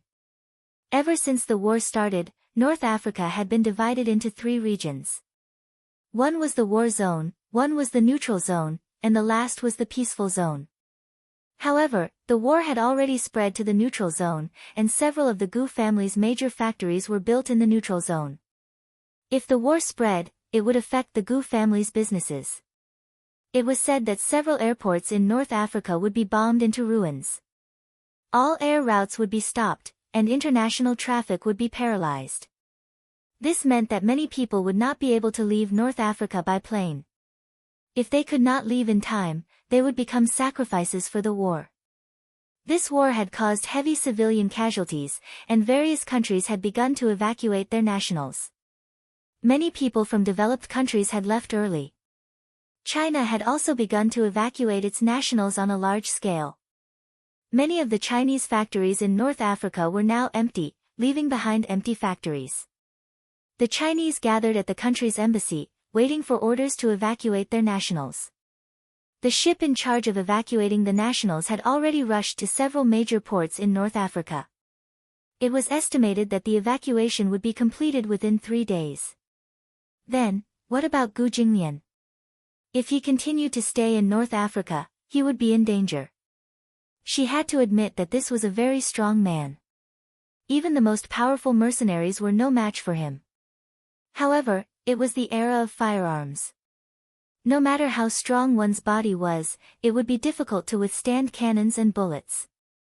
Chu Ho asked Uncle Fu about Gu Jinglian, but Uncle Fu replied that communications were cut off and they could not contact the person in charge of the factory. There was no news. This meant that Gu Jinglian's life was in danger. Chu Ho did not feel good about it. She didn't know why. She clearly hated this man, but at this juncture, she was actually worried about him. Chu Ho turned over and hugged the pillow in his arms. He closed his eyes and forced himself not to let his imagination run wild. The door was suddenly pushed open. Butler Fu rushed in with a panicked expression and said in a panic, "Chu He. Something's wrong." Chu Ho suddenly sat up from the bed in shock and stared at him in a daze. When he met Uncle Fu's panicked gaze, the uneasiness in his heart suddenly expanded to its maximum. What? I've received news that the Gu family's business in North Africa has been taken over by hurricane. All the employees who stayed behind in the factory have been expelled. He even said that the mercenaries who followed Master are all gone. It's gone. Yes, Uncle Fu nodded, his voice trembling. I heard that Master signed an agreement. When the negotiation ended, the dozens of mercenaries he brought with him were all shot dead on the spot. He was dumbfounded by his words. Chapter 35-26. Why did he sign that agreement? Chu Ho was a little confused. Gu Jinglian mentioned this to me. He said that he would not give up this business to Hurricane no matter what. Why did he sign the agreement? Uncle Fu's face twitched violently. He clenched his fists and said with some difficulty. My men told me that Hurricane is using Xiao Bao and you as a hostage. If you don't sign the agreement, I'm afraid that it will be disadvantageous to you. Old Master. Old Master might be worried about you, so. When Chu Ho heard this, he was stunned. The corners of his lips twitched, but he still didn't believe it. That's impossible. Gu Jinglian is such an arrogant person. How could he give up such a big business for Xiao Bao and me? Uncle Fu sighed and said, Chu Ho, you might not be able to do it, but the onlooker sees more clearly. In Old Master's eyes, you are different from others. Maybe you think that Old Master is arrogant, but from what I see, ever since Xiao Bao came to the Gu family, Old Master has changed a lot. Chu Ho was speechless for a moment. Even though Old Master might not be like other fathers, and he might not be as gentle or patient, but he cares a lot about anything that threatens Xiao Bao. Old Master is not good with words, but that doesn't mean that he. I'm not a good father. Uncle Fu continued, Old Master cares a lot about Xiao Bao. That was why he forced you to sign that agreement and threatened you to give up Xiao Bao's custody. If you were determined not to sign it, Old Master could have forced you to give in. However, he took into consideration the feelings between you and Xiao Bao, so he allowed you to stay in the Gu family. He even got a marriage certificate with you. Maybe it's hard for you to believe that a man like Old Master would fall in love with any woman. But from what I see, he really treats you differently. Maybe you are really special to him. With Old Master's temperament, he was destined not to be like other people, falling in love to the point of death. However, a person like him would never allow anyone to threaten his family. Chu Ho's lips suddenly trembled. She suddenly stood up, but her expression was surprisingly calm. Uncle Fu, were all the airports in North Africa destroyed? Are you going to North Africa to find him? Answer my question first. Uncle Fu was stunned. He immediately nodded and said, yes, then, how can we get to North Africa? You can use a freighter, Uncle Fu said. The Gu family has a batch of firearms that are about to be shipped to North Africa, but it's a single flight. There's no return flight. Solo flight? Yes, it's very difficult to enter and leave North Africa now. The situation is tense. This cargo ship was sent by the North African military, so it's only a single route. When are we leaving? Uncle Fu finally couldn't take it anymore. Chu Ho, don't take the risk. Tonight or tomorrow night? Today. Today, tonight. Chu Ho raised her eyebrows in understanding and said, help me pack my luggage. I'm leaving tonight. Uncle Fu was shocked. Are you crazy? It's too risky for you to go to North Africa now. Chu Ho said firmly, I want to bring him back. No. It's too risky. Chu Ho, don't be too rash. Chapter 35-27. Uncle Fu wanted to say something, but Chu Ho suddenly turned around and grabbed him by the collar. She said word by word, Uncle Fu, let me tell you. Although I may not be Gu Jinglian's match in terms of fighting skills, I've been through a lot. But in terms of experience, I once crossed the battlefront alone and safely brought a hostage out of the center of the war. I was also chased by the enemy when I was on a mission. I was seriously injured, but I still managed to pass through the rainforest. Before I joined Interpol, I also joined the peacekeeping force. I'm very familiar with the terrain of North Africa. Gu Jinglian can't compare to this experience. Uncle Fu was so frightened by her hostility that he didn't say a word. Chu Ho stared at him and suddenly laughed coldly. Why? Do you think I want to take this risk? If Gu Jinglian dies in North Africa, it has nothing to do with me. But he's Xiao Bao's father. I can't sit back and do nothing when there's no news of him. How are you going to find him? Uncle Fu said, North Africa is so big, and there's war everywhere. How are you going to find him? And how are you going to bring him back? North Africa is very big, but you said that Gu Jinglian is in neutral territory. Then, at least the range is locked in. If war breaks out, then other than the asylum station, the embassy, and the Prime Minister's residence, we can eliminate them one by one. Then we can locate his location. Uncle Fu was confused, but hearing her solemn vow, he thought that she probably had the confidence to bring Gu Jinglian back safe and sound. So, he nodded reluctantly. If you don't have full confidence, don't take the risk. Too bad. I'm just a bag of old bones. I can't help much. Chu Ho curled her lips into a smile and appeared relaxed. You stay here and take good care of Xiao Bao. Okay, I'll take good care of Xiao Bao. You said that Hurricane Group used Xiao Bao and me as a threat to force Gu Jinglian to sign the agreement. After squatting for a while, Chu Ho said, to ensure Xiao Bao's safety, don't go to school for the time being. Ask for leave from the kindergarten. Alright, Uncle Fu helped her pack and walked to Xiao Bao's room. In Xiao Bao's room, Chu Ho quietly walked to the bedside and bent over slightly. Looking at the sleeping child, he frowned slightly. He was reluctant to part with him. Chu Ho gently caressed his forehead, closed his eyes, and planted a kiss between his eyebrows. Good night, Xiao Bao. She hoped that the next time she said good night, it would be with Gu Jinglian. She swore to herself that she would bring Gu Jinglian back for the sake of Xiao Bao. The cargo ship that was scheduled to depart at 3 in the morning set off an hour earlier. Chu Ho caught up with the cargo ship in advance. Carrying a huge battlefield bag, she boarded the ship to North Africa. This cargo ship would take about 4 days and 4 nights to reach North Africa. However, this was almost the fastest way of transportation at the moment. The route was disrupted. It was said that in the war, all the railway tracks were blown to pieces by the rebels. The airport, cargo, and all other transportation were in a state of paralysis. Even if it took 4 days and 4 nights, it was the most optimistic speed. If it was slow, it might not even reach the neutral zone in North Africa in a week.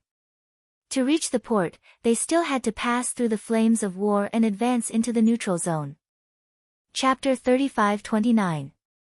Chu Ho was confident because she was already familiar with the terrain of North Africa. Even if the entire area was bombed to ashes, she could still recognize it from memory. When she was still in the peacekeeping force, she had gone deep into the battlefield and was responsible for patrolling the neutral and peaceful areas. At that time, the flames of war had already begun. However, in the blink of an eye, many years had passed, and the war still showed no signs of stopping. Even though the ceasefire agreement was signed 3 years ago, it had only been a year since the ceasefire, and local wars were still reignited. Now, it had become an international war. She could not help but suspect that Hurricane Group was fanning the flames. Hurricane Group had the ability to control the situation.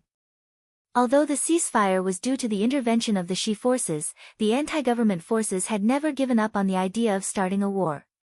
However, the various countries controlled the military and took drastic measures to prevent the flames of war from spreading. Hurricane Group sold weapons secretly at low prices to the military and started the war again. Because of the weapons blockade and the anti-war prohibition agreement, the sales of any weapons to North Africa were strictly prohibited. Hurricane Group sold weapons of mass destruction to the Zhengfu army and sold some to the anti-government forces at low prices. Just like that, the two sides started fighting again.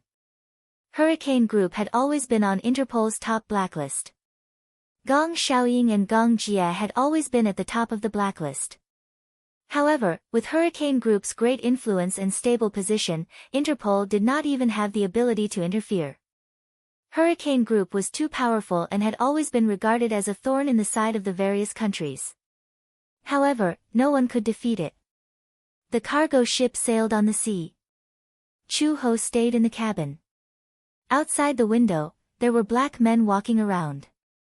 These were the Zhengfu army, responsible for escorting weapons. Part of North Africa used to be civilian land, so the official language was English. Chu Ho's English was first class. However, it was a special period now, so it was better not to walk around the cabin so as to avoid causing trouble. The journey at sea was especially slow. Every day was very torturous. After a short period of adaptation, Chu Ho overcame many obstacles. At first, she was not used to it. In addition, the food on the ship was difficult to describe in words. It was either potatoes or bread. It was extremely disgusting. However, no matter how disgusting it was, she had to swallow it. 5 days later, the ship finally arrived safely at the port. The port was located in the peace zone. When she landed, she heard that parts of the neutral zone had already fallen. There were countless casualties, and many areas had been occupied by anti-government forces. Hence, most of the Zhengfu army had already retreated from the neutral zone. As for the rest, most of them had probably been captured. War was especially cruel. A precious life in a war was no different from a bullet. In war, humanity was obliterated incisively and vividly. Soldiers, civilians, and even children who did not know the ways of the world, without exception, could not survive. She watched helplessly as a child was run over by a tank and was badly mutilated. She saw with her own eyes a soldier holding an AK gun and shooting at a helpless civilian. Their intestines and stomachs were torn apart. She also saw all kinds of corpses lying messily on the ground on the streets and in the wasteland. They were as lowly as ants. That was why she hated war. Abhorrence. Chapter 35:30. Chu Ho hired a driver from the front line for $100, some food and water, and successfully bribed him. Because of the outbreak of war, his family had lost their source of food. They even resorted to eating tree bark and soil to survive. Before the driver sent her to the front line, he went home and gave all the food to his wife and daughter. Then, he drove her to the front line. Along the way, the driver was curious why she wanted to go to the front line with such a big bag. At this time, even the Zhengfu army, including many unavoidably, could only think of ways to escape from the war zone. He found it strange to meet someone who wanted to go to the front line, so he asked curiously in broken English, "Are you a war correspondent?" "No." "Then why do you want to go to the front line?" "It's raining bullets there. There are anti-government troops and corpses everywhere. It's hell." The driver smiled and said, "But I already sent 2 batches of war correspondents to the front line this morning." In the end, one of the correspondents was shot as soon as he got out of the car. I dragged him back. Luckily, he survived. When did the war break out? The driver sighed and said helplessly, "A few days ago." Logically speaking, the neutral zone shouldn't have fallen. But because of the war between the two sides, the situation expanded. Coupled with the intervention of other countries, the neutral zone was about to fall. Now, has the neutral zone fallen? What about the personnel from the other countries? They've all evacuated. Do you know about the military factory in Worth? Worth? You're going to Worth? Yes. Worther has been shut down. All the factory workers have been dismissed. Many of the employees are locals. Those who can evacuate have already evacuated. Those who didn't manage to evacuate in time are trapped there. Chu Ho was speechless. She planned to go to Worth first, which was the Gu family's military factory. Then, she would follow the factory and search from other routes. Uncle Fu was also trying to contact Gu Jinglian. Although they had lost contact, they might be able to locate him. It started to rain heavily. From Tripoli to Sirte, it took more than 4 hours to drive along the coast. The road was muddy and overgrown with weeds. It was very difficult to walk. In the evening, the heavy rain made the road even more bumpy. In addition, there were no street lights, so it was pitch black ahead. One of the car's high-beam headlights was also broken, so it was difficult to illuminate the road ahead. The chauffeur suggested, "Why don't we make do for the night and leave when the sun rises?" "Are you tired?" "I'm not tired. At night, you won't be able to see the road ahead clearly. You might encounter an ambush. It's very dangerous." Chu Ho nodded in tacit agreement. On the way, they came across a run-down hotel. Chu Ho carried his bag and entered the hotel with the driver. When the owner saw the door being pushed open, he instinctively hid behind the counter, trembling in fear. In the past few days, there had been no end to the war. Many soldiers had come to rob the place. Because of this, everyone was on high alert. The driver quickly said, "We're not soldiers. They're civilians." The owner heaved a sigh of relief and said, "The hotel is closed. We have to pack up and leave tomorrow morning. This place is full of anti-government troops. How dare you come here?" Chapter 35-31. When the boss saw the money, he nodded and gave them the keys. Chu Ho and the driver were in 2 rooms. The hotel there was cheap, but the environment was quite bad. When she opened the door, she saw the dilapidated facilities. There were bullet holes on the wall from submachine gun shots. It was a scene of devastation. She locked the door from the inside and walked into the room. A foul smell assailed her nostrils. There was a musty smell on the bed. Chu Ho sniffed it. It was not hard to tell that it was a mixture of blood and sweat that had accumulated over a long period of time. There were no windows in the room and it was airtight. Hence, the musty smell was very strong. The bathroom was dirty and messy. However, it was better than sleeping outside. Chu Ho threw her bag on the bed and leaned against it. She hugged her chest and closed her eyes. In the middle of the night, there was a sudden movement at the door. She was always alert and immediately noticed the strange movements at the door. The lights were on in the room. She opened one eye gently and saw that the door was pushed open. 2 heads were moving around outside the door as if they were checking out the situation in the room. Chu Ho did not make a sound and pretended to be asleep. When the 2 people saw that she was asleep, they crept into the room quietly. When the 2 of them were exposed to the light, Chu Ho recognized them immediately. They were the driver and the boss. The 2 of them were communicating in the local dialect in a low voice. They knew that Chu Ho could understand English, so they communicated in the local dialect. However, they probably did not expect that Chu Ho, who often traveled in and out of North Africa, had a rough grasp of the local language. "This woman seems to be very rich. Do you see that bag?" It was the driver's voice. "I see a lot of food, water, and a lot of cash in the bag. How much is there?" "There must be tens of thousands of US dollars. "Oh my God," the boss gasped. "That's a big piece of meat." Chu Ho suddenly understood that the driver and the boss knew each other. Perhaps they were in cahoots. She went through the whole process. When they arrived, the driver took the initiative to ask to stay at a hotel for the night. As luck would have it, he ended up in this hotel. Many civilians in North Africa were very poor. Because of the war, they did not have fresh food reserves. Therefore, violent incidents of robbing Chinese shops were endless. The driver probably saw that she had money and a lot of food on her, so he had evil intentions. Chu Ho remained motionless. They did not realize that she was actually awake and thought that she was sleeping soundly. Therefore, they crept closer to the bed and saw that she was using her bag as a pillow. If he wanted to take her bag, he would definitely wake her up. The 2 of them exchanged glances. The driver signaled with his eyes and reminded them, "Kill her." The boss nodded and cocked his gun. However, his peripheral vision inadvertently fell on Chu-ho's face. He was shocked to find that her eyes had suddenly opened. Ah!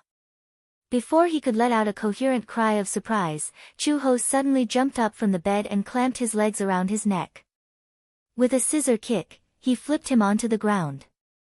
When the driver saw this, he reached out to snatch her bag. Chu-ho sensed the movement behind her. She glanced at him coldly from the corner of her eye and gave him a roundhouse kick. The swift and fierce kick sent him to the ground. Chapter 35-32. The boss quickly picked up the gun and loaded it. He aimed the muzzle at her back and was about to pull the trigger.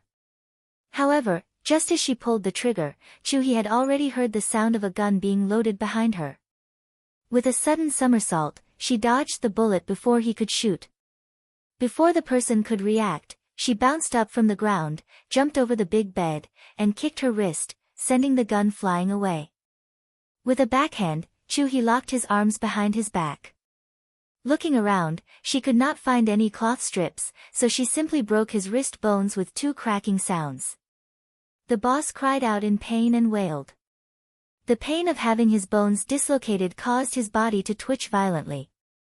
Chu-ho ignored his screams. She reached out to grab his jaw and dislocated it. She threw him aside and walked toward the driver. A minute later, the driver's joints were also dislocated and he was thrown beside the boss. Chu-ho walked in front of the 2 men and gently rubbed her wrists. She said coldly, "Who are you?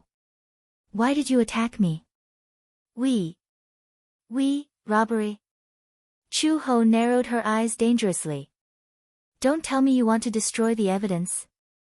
The 2 of them were so frightened by her terrifying gaze that they immediately fell silent, not daring to say another word. Chu-ho couldn't be bothered with them. She squatted down. However, this action scared the driver so much that he screamed. It was as if he was worried that she would kill them at any moment. "Don't worry, I won't kill you."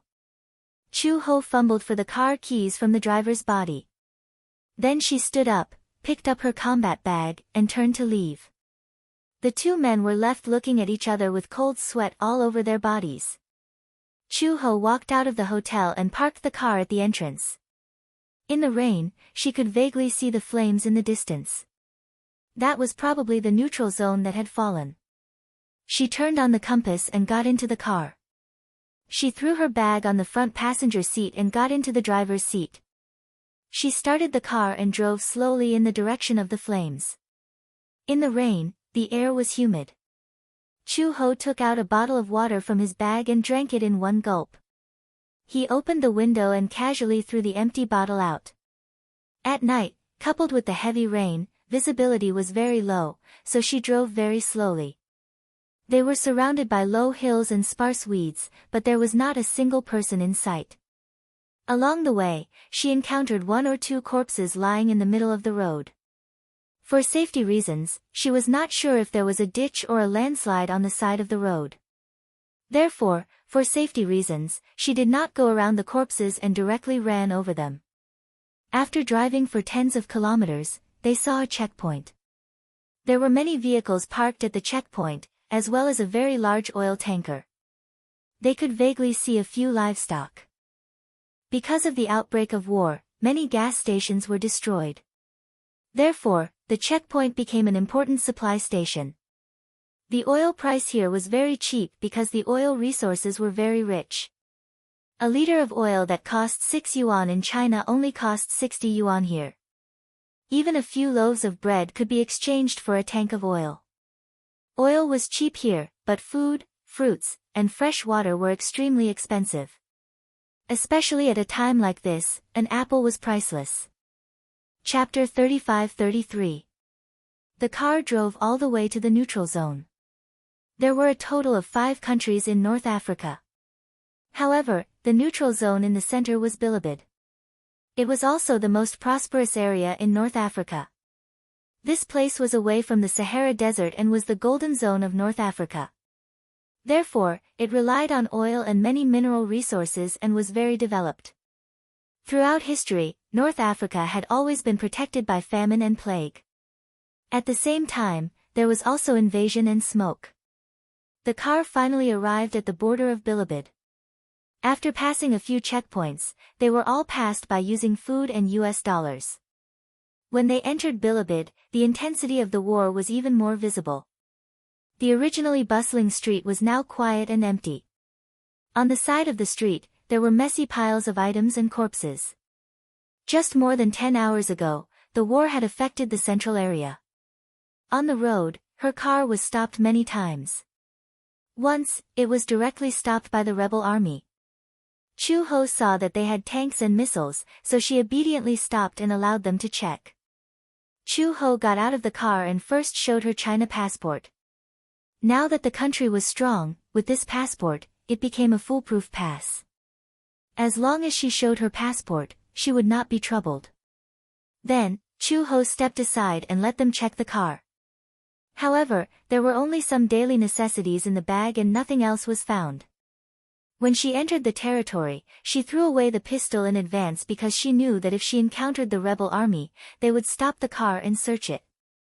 If they found the pistol, it would be disadvantageous to her. As for the food and cash, Chu Ho would not let them search, so she hid them in other corners of the car in advance. Perhaps it was because of racial advantage, most of the people in Bilibid were black. With the suppression of intelligence, they were obviously very stupid.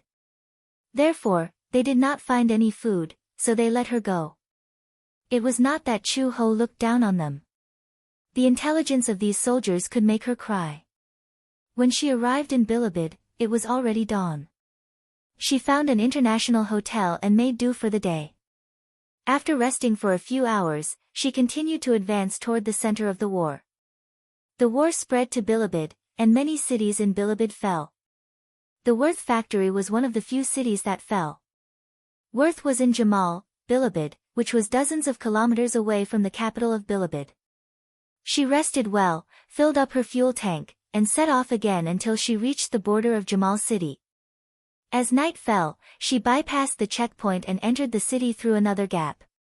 She was quite familiar with the terrain here, so she avoided many war zones along the way and avoided many unnecessary troubles. After entering Jamal, the entire city was shrouded in the shadow of death. Smoke filled the air as the flames of war swirled in the air. Even at night, Chu-hee could still see many refugees hugging their dead or injured relatives and crying in despair as she walked along the streets. Blood flowed like a river on the road. One could imagine how intense the battle was during the day. Hell on earth, city of despair. The embassy was located in the city center of Jamal, right next to the government building. Chu Ho relied on his memory to refer to the road signs and found the government building. However, he was shocked to see that the government building had been bombarded until it was on the verge of collapse. On the wall, there was a huge hole, mottled with blood, and the glass door had been bombed into pieces. There were countless casualties at the door, and there were piles of corpses that had not been cleaned up in time. Chapter 35-34. Even in the midst of war, in the fallen North Africa, whether it was the government or the rebel army, no one dared to touch the embassy. It was originally a local war. If the embassy was invaded, it would undoubtedly mean that the war had escalated to an international level. Chu Ho parked the car at the door, pushed the door open, and walked in. In the darkness, just as she pushed the door open, her combat boots stepped on a soft corpse. Then, in the pitch-black silence, she vaguely heard the sound of a gun being loaded. She immediately raised her hands calmly and said loudly in English, "I'm Chinese. I'm not carrying any weapons." Pa, a beam of high beam shone toward her. The strong light fell on her face and blinded her. Chu Ho calmly accepted the inspection until it was confirmed that she was a real Chinese. Finally, a light in the hall was turned on. Under the light, Chu Ho saw that countless Chinese had gathered together and were curled up in a corner, staring at her in fear. Chu Ho was shocked. She did not expect that there were still so many Chinese who had not evacuated. "Why are you still here?" "Because, the evacuation fleet has already evacuated. The next batch will only arrive in 3 days. The people in the embassy have all evacuated. We're all here waiting for rescue." Yeah, we don't dare to go out because the embassy is our last refuge. If we go out, those bullets have no eyes.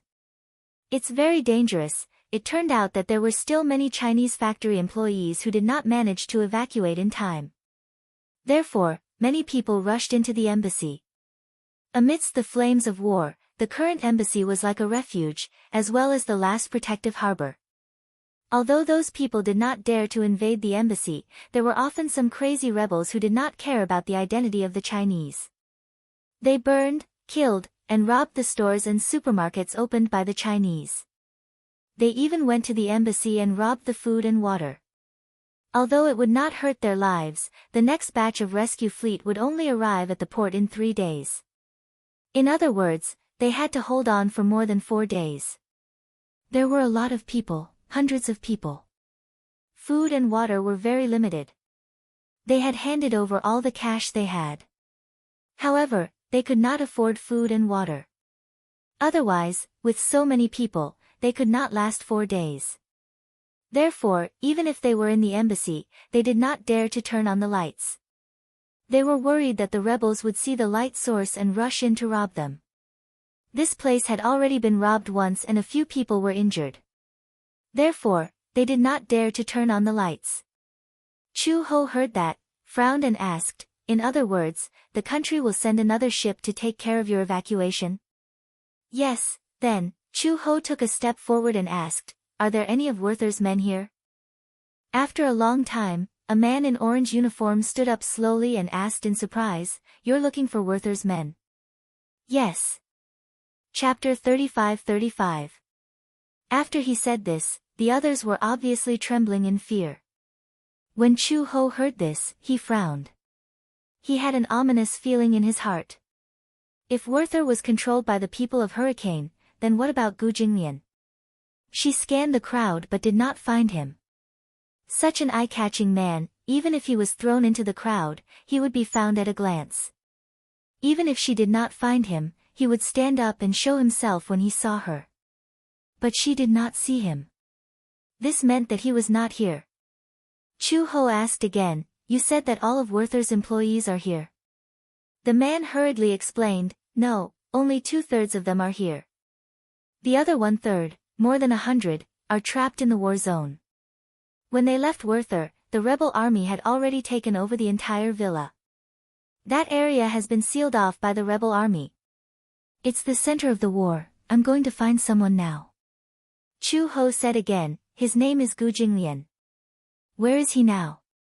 Is he also trapped in the war zone?" Everyone was shocked and looked at each other. The man asked in surprise, "Gu Jinglian, isn't that our boss?" "Yes, CEO Gu, why are you looking for our boss?" Chu Ho said, "He's my husband. I heard that North Africa has fallen, so I came here to look for him." Chu Ho stood up straight and looked around. He said calmly, "I need someone who is familiar with the terrain of Jamal to take me to the war zone to look for someone. Is anyone willing to come with me?" "Don't go." The man immediately said, "Miss, I don't know if what you said is true. At least, I've never heard of our boss having a wife.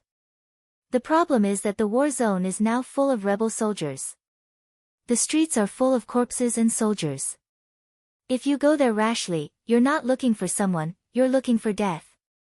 Moreover, all of Werther's people who can come out have already come out. The rest are trapped in the middle of the war. I'm afraid their lives are uncertain. The hope of survival is very slim. If you go now, you'll be wasting your life. My man is not so weak. Your man won't die so easily." Chu Ho, on the other hand, was very confident in Gu Jinglian. Now, there was no news. That was enough to prove that he was still alive. As long as she was alive, she had a reason to take risks. "No one dares to go with you." The man had a timid expression on his face as he trembled and said, "Those rebels are too cruel.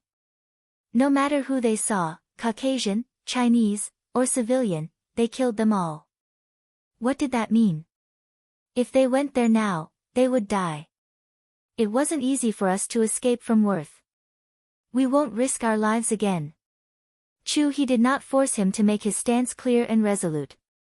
After all, being afraid of death seemed to be a human instinct.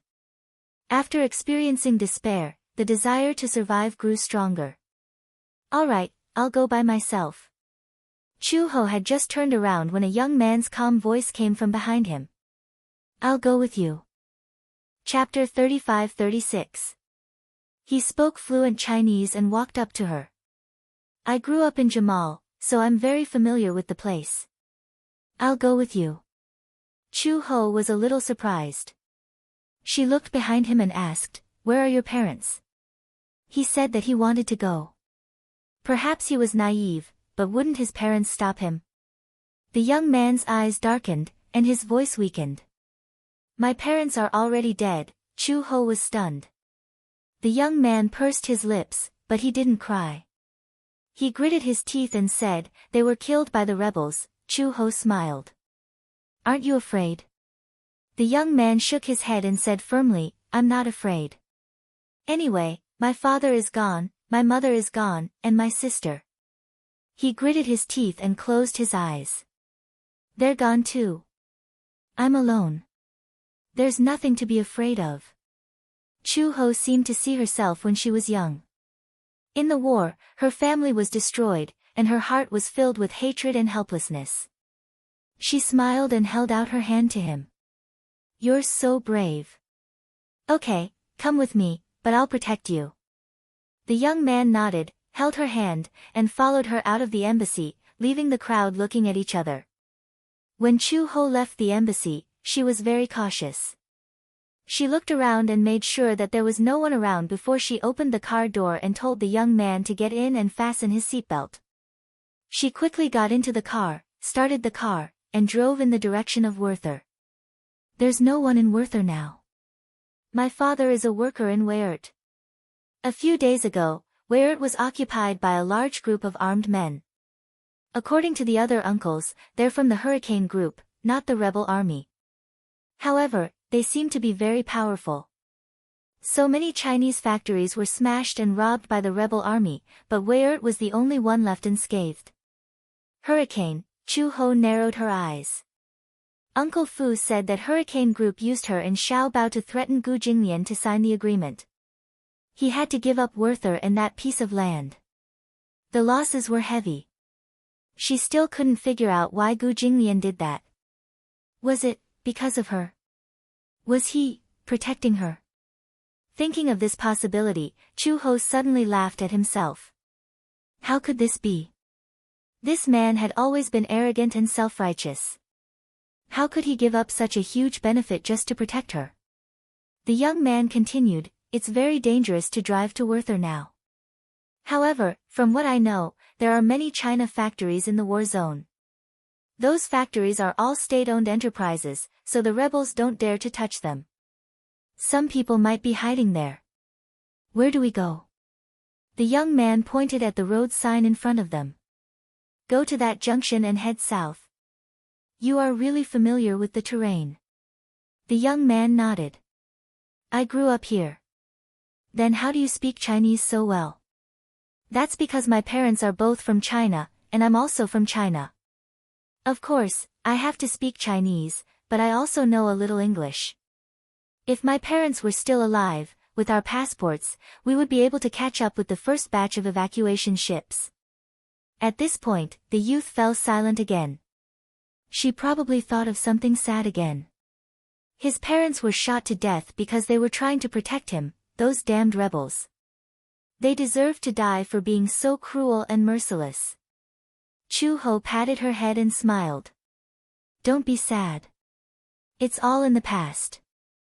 Chapter 35-37. By the way, what's your name? My name is Lin Shi. Lin Shi. That's a nice name. When they reached the intersection, Lin Shi suddenly said, Let's take the small path. I know a shortcut.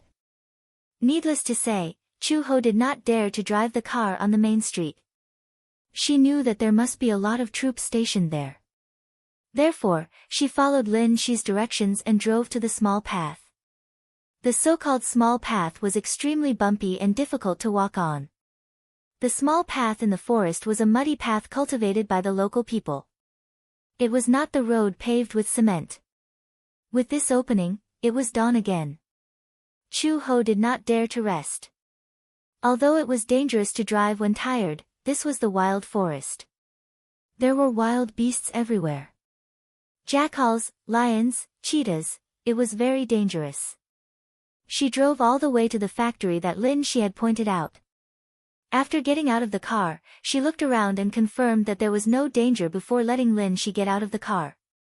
At the entrance of the factory, there was no one. There was no sign of life at all. Chu-ho took out the pistol from her waist belt and loaded it. She looked around vigilantly. Her left hand held Lin Shi's hand tightly until they walked into the factory. She pushed the door open. Under the moonlight, it was full of dust. Lin Shi waved his hand and coughed a few times. Chu-ho quickly covered his mouth and shushed him. Don't make a sound. Lin Shi nodded and obediently shut his mouth. He did not make a sound. Chu-ho pushed the door open and walked in. She took out the night vision goggles from her bag and put them on. With this, she could clearly see the terrain even in the dark. Suddenly, two figures appeared in her line of sight. They were hiding behind the wall. They were local black people with guns in their hands. Although they were black, it was difficult to recognize them in the dark. However, Chu-ho's night vision goggles had thermal imaging. Therefore, she saw them at a glance. She immediately stopped in her tracks and said in the local language, "We are not rebels." The black people did not expect her to notice them. They looked at each other but were still vigilant. They tightened their grip on the guns in their hands. Chu-ho did not move forward. Instead, she took half a step back and put away her pistol. She slowly raised her hands to show her sincerity. "Don't worry. You are very safe. I won't hurt you." Only then did the few black civilians let down their guard and turn on a lamp. Under the light, Chu-hee was surprised to find that all the factory employees and civilians who had run over to hide were hiding on the second floor. They looked down nervously. When they saw that it was a woman and a child who came without any armed forces, they let down their guard. "Who are you?" "My husband is." Chu-hee asked again, "Are there any Weirds?" "Is CEO." The man became even more suspicious. "Why haven't I heard that President Gu has a wife? We just got married not long ago." Chu-ho saw that he did not believe her, so she provided a few more private information about the Gu family and the Gu Corporation. Finally, the man believed her, but he looked very guilty. Chapter 35-38. It turned out that after Hurricane took over Weyert, all the higher-ups of Weyert wanted to cover Gu Jinglian's escape as soon as possible. Unfortunately, they were ambushed by the rebel army and had no choice but to split up. After that, there was no news of Gu Jinglian. When Chu-ho heard this, he frowned. "When we split up, how many people did Gu Jinglian have?" "About 30 people. 5 of them were mercenaries. They were very strong." "That means someone is protecting him." "Yes." "Then from what you can see, where could he be now?" The man was suddenly in a dilemma. "Since you're asking, I can't say. Jamal is not big, but it's not small either. It has a radius of 100 miles. All the communication towers have been disconnected. CEO Gu doesn't have a satellite phone with him, so we can't contact him. But I'm guessing that they won't be too far away. After all, the neutral zone has fallen. It's too chaotic outside. CEO Gu and the rest should have found a place to hide. Now, other than some of the armed forces, no one else can enter. Waiting for rescue. Who are they waiting for? I heard that everyone in the embassy has evacuated. Some of the Chinese citizens haven't. But the fleet should be here soon. I'm guessing that they'll be heading in the direction of the embassy." Chu-ho immediately interrupted him and said, "The embassy is now sealed off. There are rebel forces outside. It's a war zone. It's very dangerous to walk to the embassy." The man was puzzled. How did you get in? Car. Car. That person turned pale with fright. You just drove your car in so openly. There are so many checkpoints and they're all occupied by the rebel army. I didn't pass through the checkpoints. I walked through the small path. Chu Ho paused and suddenly sighed. But the car is out of gas now. Do you have gas here? We do. Are you going to look for CEO Gu now? The man said with a headache, you can't do it during the day. At night, the war zone stops. During the day, it's chaotic outside. It's too dangerous. Why don't you stay here and rest for the night? When night falls, you can go out and look for him. It's not too late. Chu Ho nodded. I know. She lowered her head and said to Lin Shi, let's rest here for the night. Yes. Chu Ho and Lin Shi went to the second floor and found a corner. There was no bed, only a mat, and they lay down. At this time, the weather was already a little cold. Just lying on the mat without any shelter, it was inevitable that it would be a bit cold. Lin Shi curled up in a corner, shivering from the cold. Suddenly, a coat covered his body. Lin Shi turned his head and saw that Chu Ho had taken off his thick coat and covered him with it.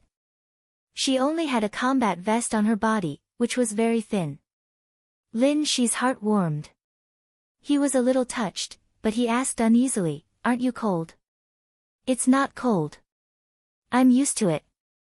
She had experienced even more difficult environments. Compared to the time when she had to walk in the humid rainforest, this environment paled in comparison. She lay down, but from the corner of her eye, she saw Lin Shi move closer to her.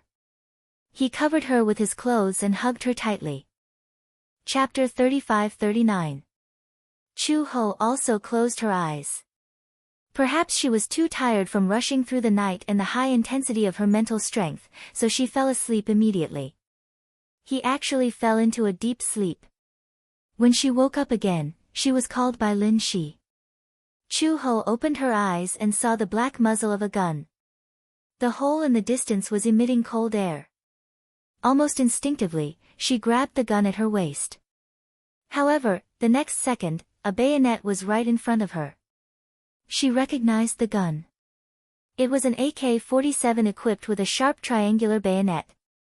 The body of the bayonet was ridged. It was a three-sided bayonet with 3 blood grooves. This meant that when the bayonet pierced into the human body, it would rapidly increase the bleeding through the blood grooves on the 3 sides. The muscles would contract and be unable to adhere to the surface of the bayonet. The wound would appear as a square hole and would not be able to stop the bleeding and heal. This meant that such a wound could not be treated immediately. If there was too much bleeding, it would be fatal. Moreover, in such an environment, once the bayonet pierced through, it would be fatal. Chu Ho looked at the gun and saw that the person holding the gun was a black man wearing tattered clothes but a red headscarf. She immediately recognized that this was the rebel army. The bayonet was only an inch away from her glabella. Even if he did not make a move, she would be stabbed in the glabella if she moved slightly. Chu Ho quickly calmed down. From the corner of her eye, she saw Lin Shi kneeling on the ground with his head in his hands. Looking from afar, downstairs, a large group of black men with red headscarves were standing in the middle of the field with guns in their hands. Rows of civilians were kneeling on the ground with their heads in their hands, trembling. Chu Ho suddenly realized that this place had been invaded by the rebel army. She let go of the pistol and raised her hands, indicating that she should give up resisting. Another black man walked over and took the gun from her waist. Then, he grabbed her collar and threw her to the middle of the field. In just a short time, she had a preliminary understanding of the current situation. Yesterday at the bottom of the road, the path she had taken to get here was all muddy. The car left deep tire marks along the way. These marks probably attracted the rebel army's attention. They followed the traces and followed all the way here, exposing this shelter.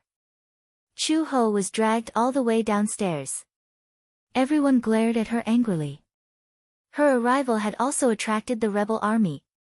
They originally had a chance to hide in the rescue team, but now, this place was exposed by her, implicating so many people.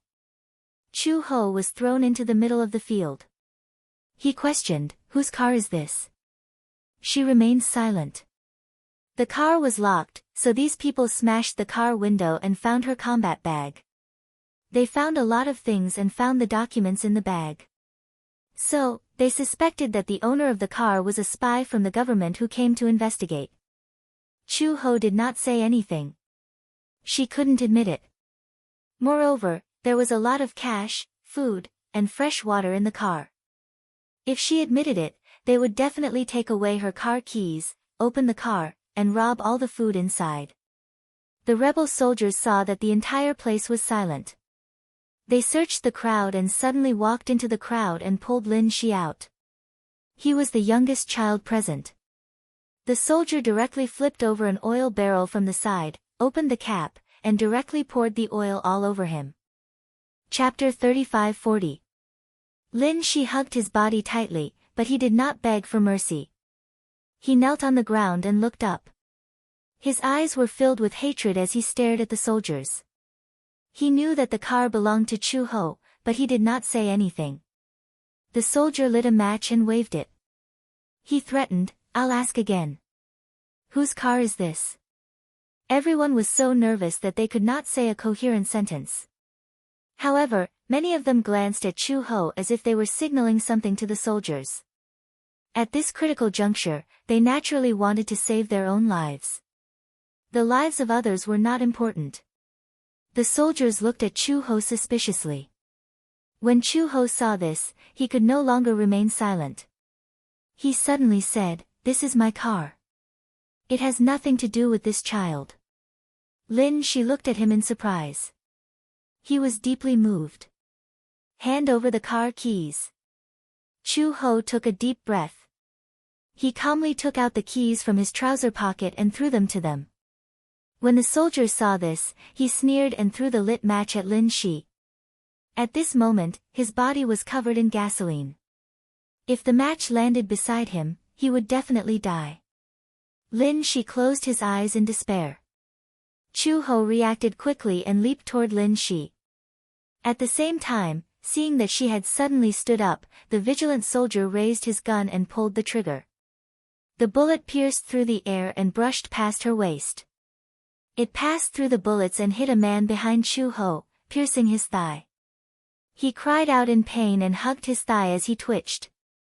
There was no fire as expected. Lin Shi opened her eyes in disbelief, only to see Chu He pouncing on her. In her palm, she caught the matchstick tightly and snapped it into two. The skin on her palm was scalded, and it was a shocking red. Chu Ho pulled him into his arms and said solemnly, "I promised you that I would protect you. I have to keep my word." Lin Shi's eyes flickered and tears flowed out. A few soldiers raised their guns and aimed at Chu Ho. Chu Ho turned around and shielded Lin Shi behind him. He said word by word, "There's cash and food in the car.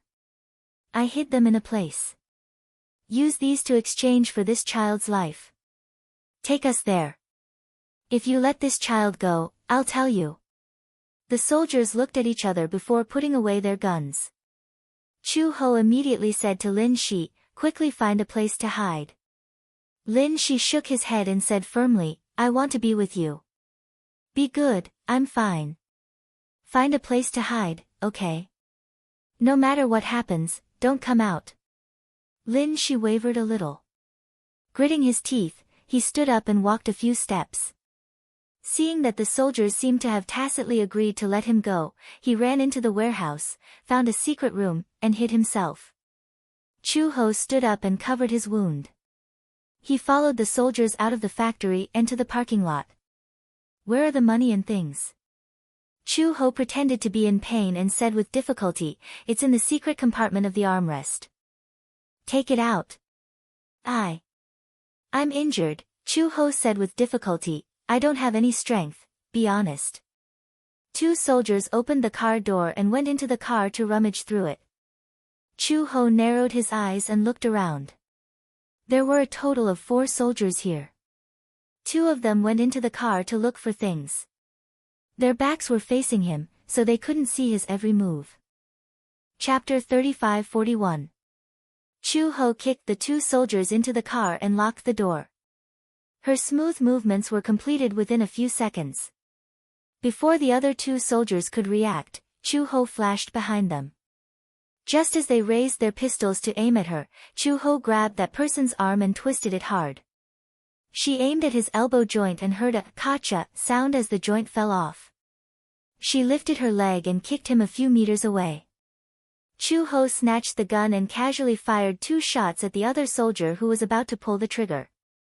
In an instant, that person's glabella was shot and he fell to the ground. The soldier who was kicked away struggled to get up from the ground. He pulled out a tri-edge army knife from his waist and waved it at her. Chu-ho dodged nimbly and took the opportunity to raise her fist and hit him hard on the nose. The most vulnerable parts of a person's face were the eyes and the bridge of the nose. Her punch directly broke that person's nose. The soldier held onto his bleeding nose and howled in pain. However, before he could shout out a coherent sentence, Chu-ho's ghostly figure flashed behind him and locked his neck from behind. She exerted strength in her arm and broke his throat. These two pitiful soldiers, until they died, did not expect that this frail-looking woman would have such powerful skills. They were afraid of her because she had a weapon on her and were worried that she was from some military unit or the government army. However, no one would have thought that her skills were comparable to the top mercenaries. The two soldiers in the car saw this scene and knew that this woman's skills were definitely not something they could win against. Hence, they frantically honked the car horn, hoping that the sound would attract the attention of the other soldiers in the factory. Chu-ho became alert. She suddenly walked to the front of the car and held on to the edge of the car roof. She then kicked the mailbox at the bottom of the car. She was wearing combat boots that were equipped with a short blade. With a kick, a dent appeared in the fuel tank. She kicked again fiercely and the sharp short blade directly cut a hole in the fuel tank. A stream of air flowed into the fuel tank. She turned around and plunged into the bushes at the side. The soldiers in the factory heard the sound of the horn and hurriedly armed themselves. They carried their submachine guns and rushed out. However, when they walked out of the door, they saw that there was no one around. It was dead silent. They glanced at the car and saw 2 corpses lying beside it. The leader took a look and his expression turned cold. He walked over and grabbed one of the corpses by the collar to check his breathing. He was already dead. What happened? Where was that woman? The 2 soldiers in the car kept hitting the window. The leader walked over, bent his arm and broke the window with his elbow. The 2 soldiers tried to climb out of the car window. However, the leader immediately signaled them to keep quiet. He could vaguely hear the sound of dripping. It was especially clear in this quiet night. The leader looked around and suddenly realized that the sound was coming from the bottom. He squatted down and was surprised to see that there was a pool of oil on the floor of the room, giving off a pungent smell of petrol. There was a hole in the fuel tank and petrol was leaking all over the floor. Chapter 35-42. Before he could make a run for it, Chu-hee narrowed her eyes and pulled the trigger from the bushes. Bang! A bullet whizzed through the air. Boom! The bullet accurately hit the fuel tank. The fuel tank was already on the verge of exploding when it came into contact with the oxygen. With the ignition of the gasoline and the sparks from the bullet, a strong explosion occurred in an instant. The entire vehicle exploded, and the flames soared into the sky. The powerful shockwave was like an avalanche, sweeping everyone to the ground. A row of soldiers who couldn't dodge in time were instantly swallowed up by the flames. The flames almost lit up half the night sky. The violent explosion was deafening. Chu-ho was also pushed to the ground by the blast. She crawled on the ground until the blast subsided. Then she got up and slowly walked out of the bushes. She glanced at the volcanic sea of fire and turned to walk back to the factory. One of them was pushed to the side by the blast and vomited blood. In his blurry vision, he struggled to support his body, raised his hand, and shot at her abdomen. Pfft!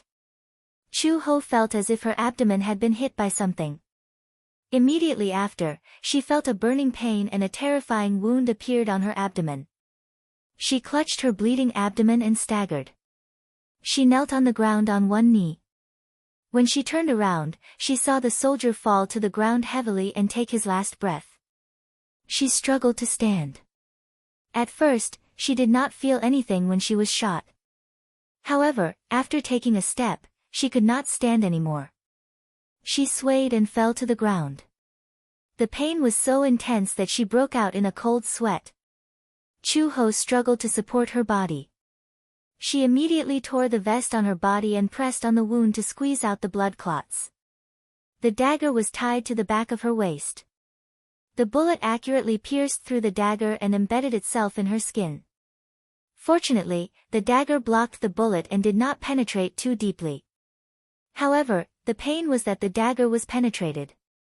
The metal skin stuck to the wound, and the pain was heart-wrenching. Chu-ho crawled to the side of the tree with great difficulty and knelt on the ground. Biting his collar tightly, he tied the cloth around his wound and pulled out the dagger. After disinfecting it with fire, he endured the pain and made a cross on the wound. Then, he pulled out the bullet with his bare hands. The excruciating pain caused her to break out in a cold sweat. She closed her eyes, disinfected the wound, and bandaged it. She took out some cotton wool from her trousers and roughly bandaged the wound. It hurt so much that he was confused. She held on to the tree trunk and stood up. However, she only felt the world before her eyes turned dark. Her entire back seemed to have lost all feeling. It was numb, and only pain was constantly transmitted to her. Chu-ho could no longer stand steadily and fainted. Before she closed her eyes, she vaguely saw a few black soldiers running towards her.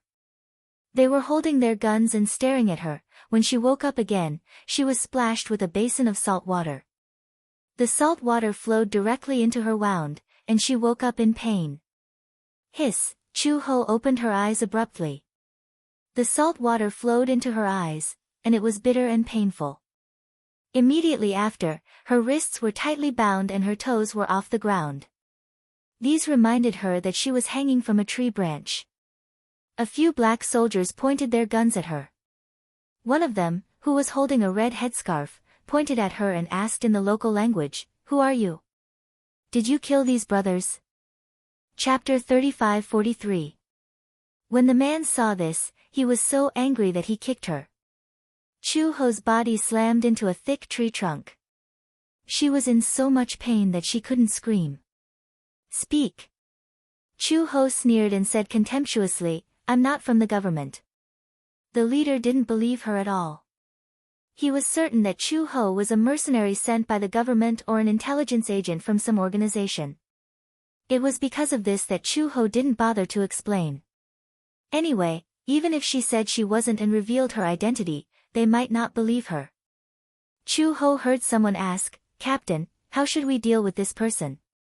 In her days, she only heard the leader say, "Behead her," as an example to the public. Beheading was the most common method used by terrorists. Perhaps the people who lived in peaceful countries couldn't understand this method. The so-called beheading mentioned by these rebels was to tie the person's hands and feet and make them kneel on the ground. Then, they would use a very blunt butcher's knife to cut the throat bit by bit. Rather than beheading, it was more like cutting the throat. As the victim wouldn't die immediately, he would be able to see clearly how his throat was cut. Hence, this method of death was especially painful. Hence, the blade was very blunt. It was to make the victim suffer as much pain as possible to promote martial arts. When Chu-ho heard this, she didn't show much fear on her face. She was pushed to the ground. A soldier grabbed her hair and forced her to kneel on the ground. Then, he took out a small rusty knife from behind him and slowly pressed it against her neck. Chu-ho could feel the cold blade against her skin. She slowly closed her eyes. However, the expected pain didn't come. Vaguely, she felt the hand that was grabbing her loosening its grip, and the knife fell to the ground. Immediately after, hot scarlet blood fell onto her shoulder and soaked her clothes. He woke up at once and looked up in surprise, only to be met with a lifeless face. The soldier's eyes were wide open. He was attacked from behind. A sharp triangular military knife almost pierced his heart. He fell weakly on top of her. Chu-ho couldn't bear it anymore and fell to the ground. Bang, bang, bang. She immediately recognized that it was the sound of a gun. The barrel of the cloud-shot gun was very thick, and the diameter of the muzzle was at most 20 millimeters. It had a lot of firepower and was very wide. It was a weapon with terrifying explosive power in close combat. If a bullet were to hit a human body, the wound would explode and expand, resulting in a one-hit kill. If the gun was fired at close range, the bullet could directly send a person flying. Chu-ho fell to the ground. He vaguely saw a particularly tall man, fully armed, with 3 pistols on his back and 2 rows of bullets on his shoulder. He held a gun and agilely dodged the soldier's attacks. None of the bullets missed. In just a short moment, more than a dozen soldiers present were shot and fell to the ground. Just then, a child ran to her side and patted her face gently. He asked nervously, "Sister, are you okay?" Chu-ho looked up and met Lin Shi's anxious eyes. "It's you?" "Yes."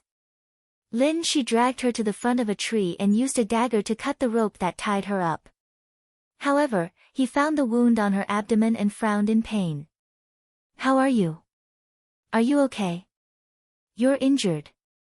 Chapter 35-44. "Didn't I tell you to hide?" Lin Shi said, "There's a secret passage behind the factory. I escaped through that secret passage. I followed the clues you provided and found the person you were talking about." Gu Jinglian. Is that his name? Chu-ho was stunned. She could not help but look at the man. In the night, the man put away his gun and checked the corpses on the ground one by one. If he found someone who was still alive, he would kill him directly. He stood up and turned around. His handsome and heroic face came into her sight. "Gu," she opened her mouth and widened her eyes in disbelief. She did not expect him to appear. Gu Jinglian strode over and squatted in front of her. As he moved, the bullets on his body made a tinkling sound. He was wearing a combat uniform and a thick bulletproof vest. His limbs were tied with guns, ammunition, and all kinds of cold weapons. After leaving Werther, he took away all the equipment, guns, ammunition, and bulletproof vests. He was fully armed. He killed his way out of Werther. He led his men and horses and wanted to kill his way out of the fallen area. However, he did not expect to meet a child who was almost attacked on the way. Initially, he was too lazy to care. However, for some reason, he suddenly thought of Xiao Bao. He did not know why, but he saved the child. The child who was saved grabbed him and asked nervously where someone was going. Coincidentally, he was the person the child was looking for. The child said that a young sister came to North Africa to look for him and was now in danger. He asked who it was, but the child could not tell him the name. He only said that it was a very powerful person. He immediately thought of Chu-ho. However, why would she appear here? It was unbelievable. On the way here, he saw a person hanging on a tree branch at the entrance of the factory. He recognized her at a glance. He secretly ambushed and shot a few soldiers. Gu Jinglian looked at Chu-ho nervously. When he saw the wound on her abdomen that was roughly bandaged, he was stunned. "You're injured?" "I'm fine. I was shot." "What about the bullet? Did you take it out?" Take. As Chu-ho spoke, she tried to support her body and stand up. However, she overestimated herself. Just as she stood up, she knelt on the ground due to exhaustion. Gu Jinglian reached out and supported her. Seeing that she was seriously injured, his tone became cold. "Why are you here?" I came to find you." Halfway through his words, Chu-ho could no longer make a sound. His eyelids twitched violently, and he actually fainted. Gu Jinglian caught her nimbly and pulled her into his arms. His face was full of heartache. This stupid woman actually found her way here. Looking for him. He was clearly courting death. He was a little angry. What kind of place was this?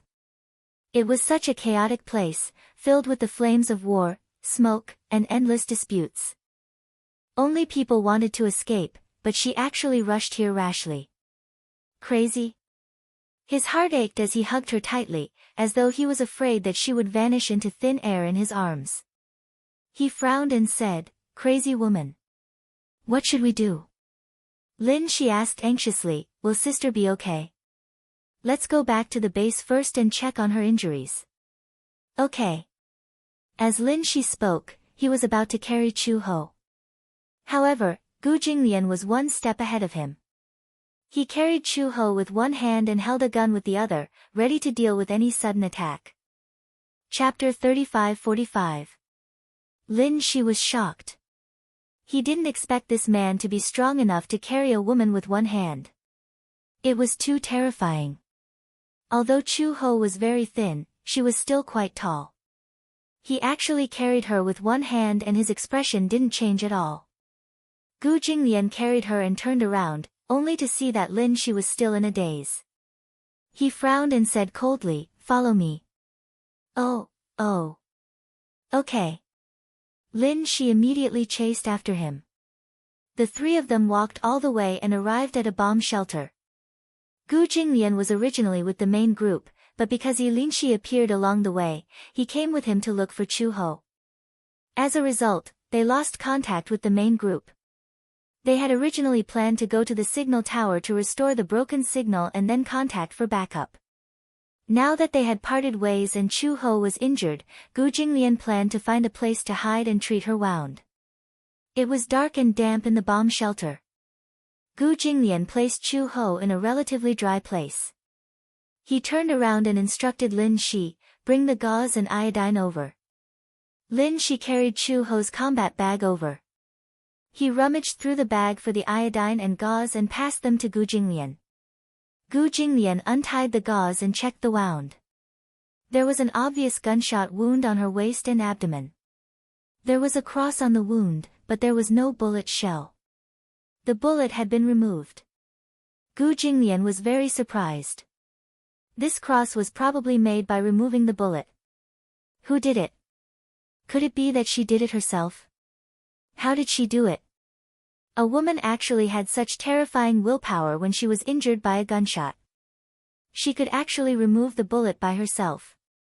However, because of the circumstances, the wound was not well treated. If it was dragged out, it could easily become infected. Gu Jinglian disinfected the wound with iodine. After cleaning it thoroughly, he stopped the bleeding. He covered the wound with a clean gauze and bandaged it. It was especially painful to clean the wound. Chu Ho woke up from the pain. She hissed and opened her eyes. Her beautiful eyebrows were slightly furrowed. Gu Jinglian glanced at her. "Does it hurt?" Chu Ho nodded and his breathing quickened. "Yes, a little." Gu Jinglian said, "Bear with it. If the wound was not treated properly, it could easily become infected and inflamed." After he bandaged the wound, Chu Ho finally closed his eyes and his breathing gradually stabilized. Gu Jinglian suddenly asked, "Why are you here?" Chu Ho furrowed her brows, but a strange blush appeared on her face. She turned her face away, not looking at his face, and did not say a word for a long time. She had her pride. She could not possibly tell Gu Jinglian that she risked her life to come to such a war-torn area to look for him because she was worried. It was even more impossible for her to say that she was worried that something would happen to him or that Xiao Bao would lose his father. Now that she saw that he was safe, her heart was at ease. Gu Jinglian saw that she did not speak. Her pale face only had a slight blush on it. It was extremely strange. He asked suspiciously, "Are you worried about me?" "No." Chu Ho almost reflexively interrupted him. She said coldly, "Do you think I'm here for you?" Gu Jinglian was speechless. Wasn't that the case? Wasn't her words just giving herself away? Chapter 35-46. Chu Ho saw that her words weren't convincing and said expressionlessly, "I came here just to what? To play." Gu Jinglian was speechless. Play. Now that the war was raging and most of North Africa had fallen into the flames of war, she came here, to play. Gu Jinglian said calmly, stubborn. Chu Ho heard this but didn't want to talk to him. She then realized that she was in Gu Jinglian's arms and they were very close to each other. The intimacy between the two of them was unreasonable and she was instantly alarmed. You don't have to hug me. Oh. Gu Jinglian didn't say anything else and let go of her. Chu Ho fell to the ground and stretched her wound, causing her to frown in pain. Lin Shi immediately rushed over anxiously and said to Gu Jinglian angrily, Hey! Why aren't you gentlemanly at all? Sister is injured. Gu Jinglian said calmly, she said she didn't want me to hug her. Lin Shishan added, women always say one thing and mean another. She might say she doesn't want you to hug her, but she probably wants you to hug her.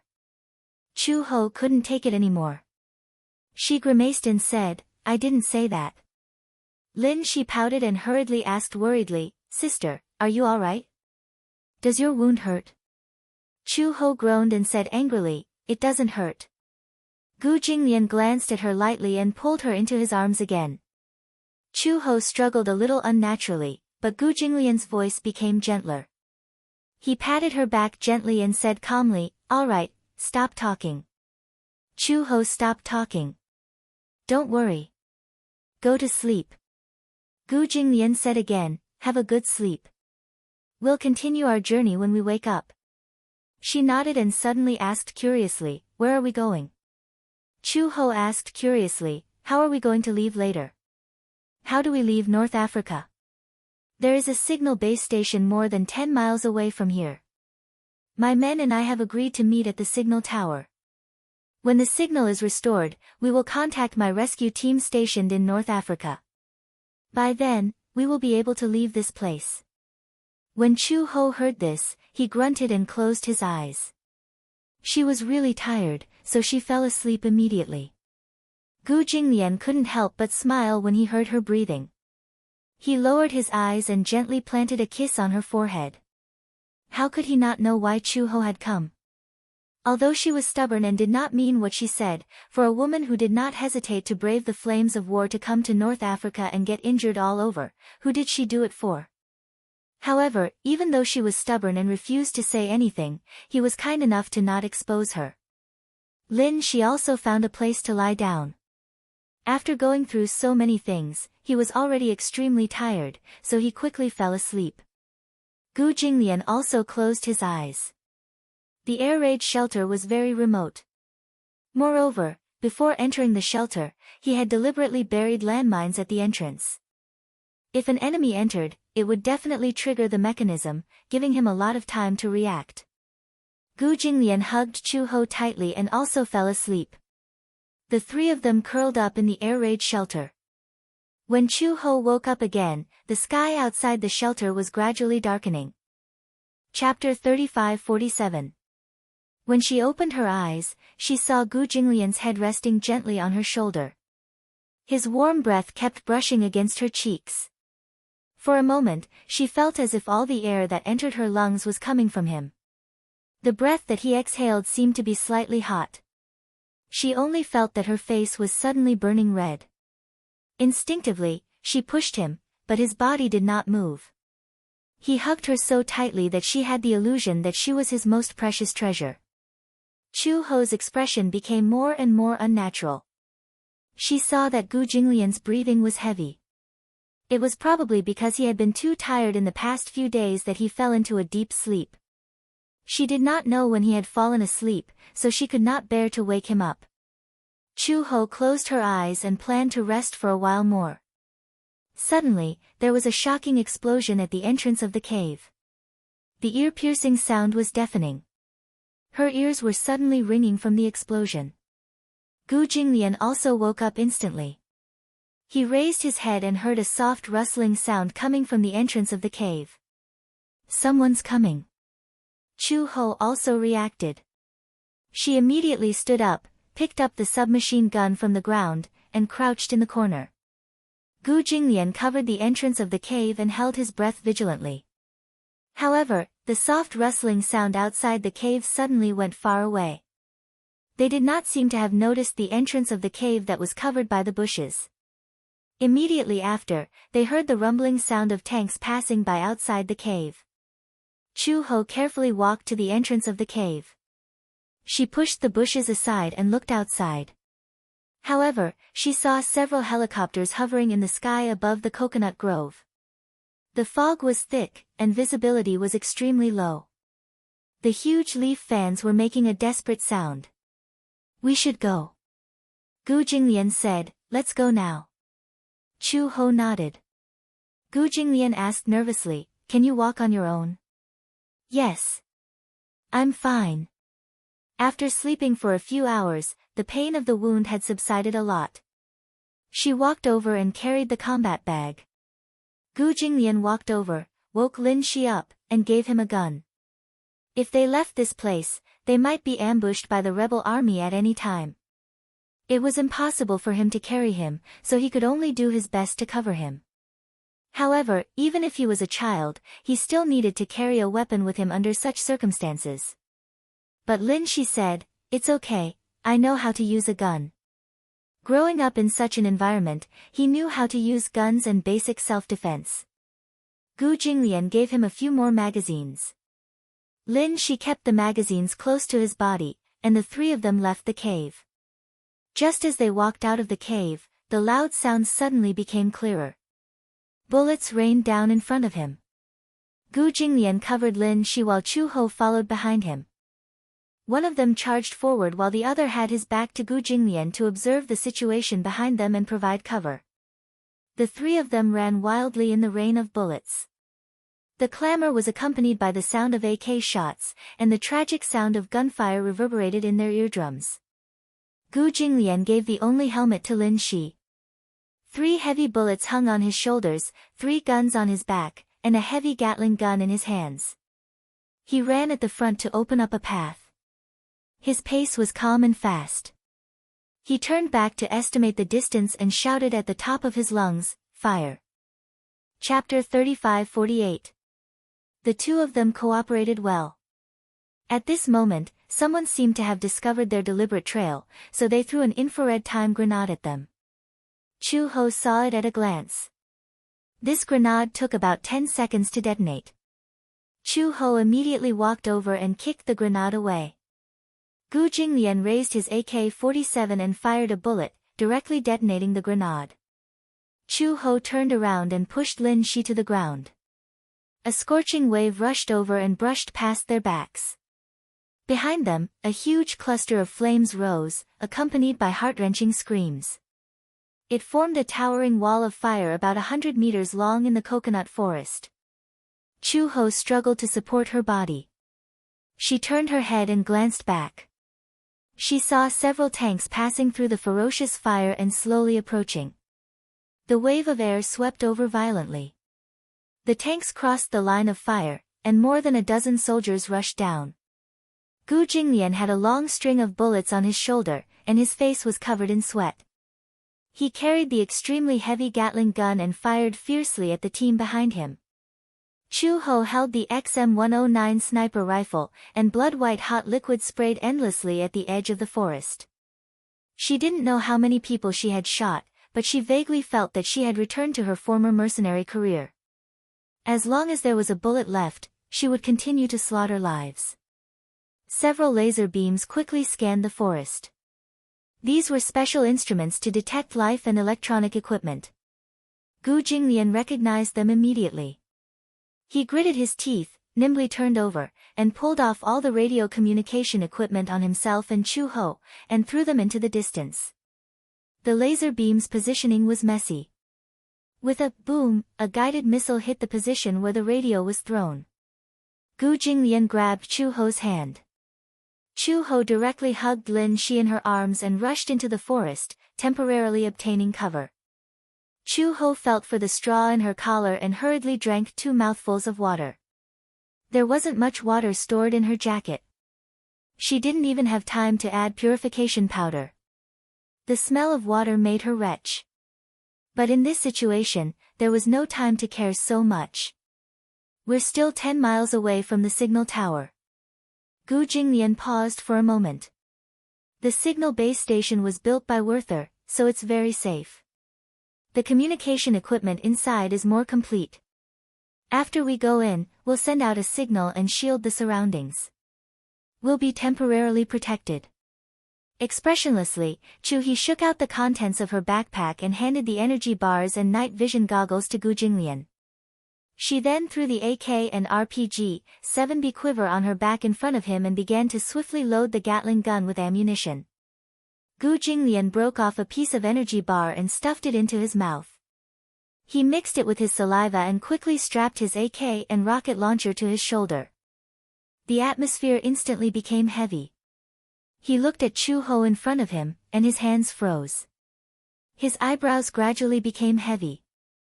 The odds are against us.